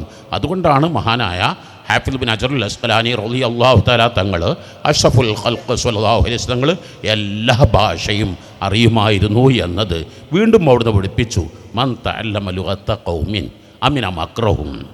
മറ്റുള്ളവരുടെ ഭാഷ പഠിച്ചെങ്കിലേ നമുക്കതിൽ നിന്ന് രക്ഷപ്പെടാൻ കഴിയുള്ളൂ. അതുകൊണ്ടല്ലേ സെയ്ദ് ഇബ്നു സാബിത്ത് റളിയല്ലാഹു അൻഹുവോടൊക്കെ അഷ്റഫുൽ ഖൽഖ് സ്വല്ലല്ലാഹു അലൈഹി വസല്ലം ഇബ്രാനി ഭാഷ പഠിക്കാനൊക്കെ വളരെ കുറഞ്ഞ ദിവസങ്ങളൊക്കെ ഉണ്ടല്ലേ സെയ്ദ് ഇബ്നു സാബിത്ത് റളിയല്ലാഹു അൻഹു പഠിപ്പിച്ചത്. അപ്പോൾ ആ മാതൃകയൊക്കെ നമ്മൾ ഉൾക്കൊള്ളണം. ഞാൻ ഒന്നുകൂടി പറഞ്ഞ ആ മദീന ഉണ്ടാക്കിയ വിപ്ലവം, കൂഫുണ്ട് ബഗ്ദാദ് ഉണ്ടാക്കിയ വിപ്ലവം, ഖുറാസാൻ ഉണ്ടാക്കിയ വിപ്ലവം, അവിടത്തേക്കൊന്നും നമ്മളെത്തിയിട്ടില്ല. ഇഖ്റ എന്ന അധ്യായം ഇറങ്ങുമ്പോൾ മക്കയിൽ എഴുതാനും വായിക്കാനും അറിയുന്നവർ കേവലം 16 പേര് മാത്രമേ ഉണ്ടായിരുന്നുള്ളൂ. അതുകൊണ്ടല്ലേ ഖുർആൻ ഹുവല്ലദീ ബഅസ ഫിൽ ഉമ്മീയീന എന്ന് പറഞ്ഞത്. അള്ളാഹുവിൻ്റെ റസൂൽ മാത്രമല്ല ഉമ്മീയ്, മക്കക്കാർ മുഴുവൻ ഉമ്മീയാണ് എഴുതാനും വായിക്കാനും അറിയുന്നത്. പക്ഷേ വളരെ കുറഞ്ഞ കാലം കൊണ്ട് ആ ഇഖ്റ എന്ന സന്ദേശത്തിലൂടെ ഹിജറ 15 ആകുമ്പോഴേക്ക് കിസ്ര കീഴടക്കിയ രംഗങ്ങളൊക്കെ എങ്ങനെയായിരുന്നു? അതല്ലേ കിസ്ര ചക്രവർത്തി പറഞ്ഞത്, അക്കല ഉമറു കെബിദി, ഉമറിൻ്റെ കരൾ തിന്നു എന്ന് ഉമർ ഇബ്നുൽ ഖത്താബ് റളിയല്ലാഹു അൻഹു. എന്താ നിങ്ങളിത് പറയുന്നത് എന്ന് ചോദിച്ചപ്പോൾ പറഞ്ഞ മറുപടി, അല്ലമ ഉമർ റിയാഷിയ അല്ലിൽമ വല്ലതബ. ഉമർ ആട്ടിടയന്മാർക്ക് അപ്പോഴും കൊച്ചാക്കിയിട്ടാണ് പറയണത് അറബികളെ സംബന്ധിച്ച് ഇൽമും മതവും പഠിപ്പിച്ചു കൊടുത്തു എന്നത്. വെറും ഇഖ്റ നായത്തിറങ്ങി 15 കൊല്ലമാകുമ്പോഴേക്ക് വളരെ കുറഞ്ഞ കൊല്ലങ്ങളാകുമ്പോഴേക്ക് ഈ 23 കൊല്ലം അഷ്റഫുൽ ഖൽഖ് സ്വല്ലല്ലാഹു അലൈഹി വസല്ലം തങ്ങൾ ഇഖ്റ എന്നിറങ്ങി. പിന്നെ 28 കൊല്ലങ്ങളെ കൊണ്ട് കിസ്ര കൈസർ എന്ന കൊട്ടാരം കീഴടക്കാൻ. ഏതായിരുന്നു ഈ കിസ്ര കൈസർ എന്നൊക്കെ പറഞ്ഞാൽ ഇന്നത്തെ അമേരിക്കൻ വൈറ്റ് ഹൗസിനേക്കാൾ പവർഫുള്ളല്ലേ. അപ്പം നമ്മൾ നന്നാക്കി പഠിക്കണം, ഭാഷകൾ നന്നായി പഠിക്കണം, അദബ് വേണം, കഴിവുകൾ വേണം. ഇതാണ് നമ്മുടെ ബുഖാരി ദഅവ കോളേജുകൾ, നമ്മുടെ എല്ലാ സ്ഥാപനങ്ങളും. ജാമിയ മർകദു തഖാഫത്തി സുന്നിയ, ജാമിയ സഅദിയ, സിറാജുൽ ഹുദ, ബൈത്തുൽ ഇസ്സ, ദാറുൽ ഫലാഹ്, ദാറുൽ അമാൻ, ദാറുൽ ഇർഷാദ്, ഹികമിയ, ഖാദിസിയ, ഗൗസിയ, മഅദിൻ, മൽഹർ, സിറാജ് ഇപ്പോൾ എല്ലാ സ്ഥാപനങ്ങളും നൽകുന്നത്. അപ്പോൾ നമ്മളൊക്കെ മാതൃകയാക്കേണ്ട, റോൾ മോഡലാക്കേണ്ട ഇതാണ്. അല്ലാഹു സുബ്ഹാനഹു വ തആല നമുക്ക് ആ മാതൃക പിൻപറ്റാൻ തൗഫീക്ക് നൽകണേ അല്ലാഹ്. സമൂഹം പലപ്പോഴായി ചോദിച്ചു കൊണ്ടിരിക്കുന്ന പല ചോദ്യങ്ങൾക്കും പഴമയും പുതുമയും കൂട്ടിക്കലർത്തിക്കൊണ്ട് തന്നെ പ്രാസ്ഥാനിക പരിസരത്ത് ഉള്ള പല സാമ്പത്തിക ബുദ്ധിമുട്ടുകൾ ഉണ്ടാകുമ്പോൾ തന്നെ നമ്മുടെ പണ്ഡിതന്മാർ ആ വഴിക്ക് ഒരുപാട് മുന്നോട്ട് പോകാൻ ശ്രമിക്കുന്നുണ്ട്. പോരായ്മകളുള്ളത് ഇനിയും പരിഹരിക്കാൻ വേണ്ടിയുള്ള ശ്രമങ്ങൾ നടത്തുമെന്നുള്ള ഒരു ഉറപ്പോടു കൂടിയാണ് നമ്മൾ ഈ സംഭാഷണം ഇവിടെ അവസാനിപ്പിക്കുന്നത്. സ്വാഭാവികമായിട്ടും തങ്ങളിത് പറയുമ്പോൾ സമൂഹത്തിന് ഒരുപാട് പ്രതീക്ഷയുണ്ട്. തങ്ങൾ വെറുതെ പറയുന്ന ഒരാളല്ല. ഈ പുതുമകൾ കാണുമ്പോൾ, ഇന്നൊവേഷൻസ് കാണുന്ന സന്ദർഭത്തിൽ അതിൻ്റെ പിന്നാലെ കൂടിക്കൊണ്ട് അതിനു വേണ്ടി യാത്ര ചെയ്യണമെങ്കിൽ യാത്ര ചെയ്യുകയും അതിനുവേണ്ടി റിസർച്ച് ചെയ്യണമെങ്കിൽ റിസർച്ച് ചെയ്യുകയുമൊക്കെ ചെയ്തുകൊണ്ട് ആ പുതുമ എങ്ങനെ കേരളീയ സമൂഹത്തിലേക്ക് എത്തിക്കാൻ പറ്റുമെന്ന് നിരന്തരം അന്വേഷിച്ചു കൊണ്ടിരിക്കുന്ന ഒരു വ്യക്തി എന്ന നിലയിൽ തങ്ങളുടെ ഈ വാക്കുകളിൽ നമ്മുടെ സമൂഹത്തിന് ഒരുപാട് പ്രതീക്ഷയുണ്ട്. പടച്ച റബ്ബ് അനുഗ്രഹിക്കുമാറാവട്ടെ എന്ന് മാത്രം സൂചിപ്പിച്ചുകൊണ്ട്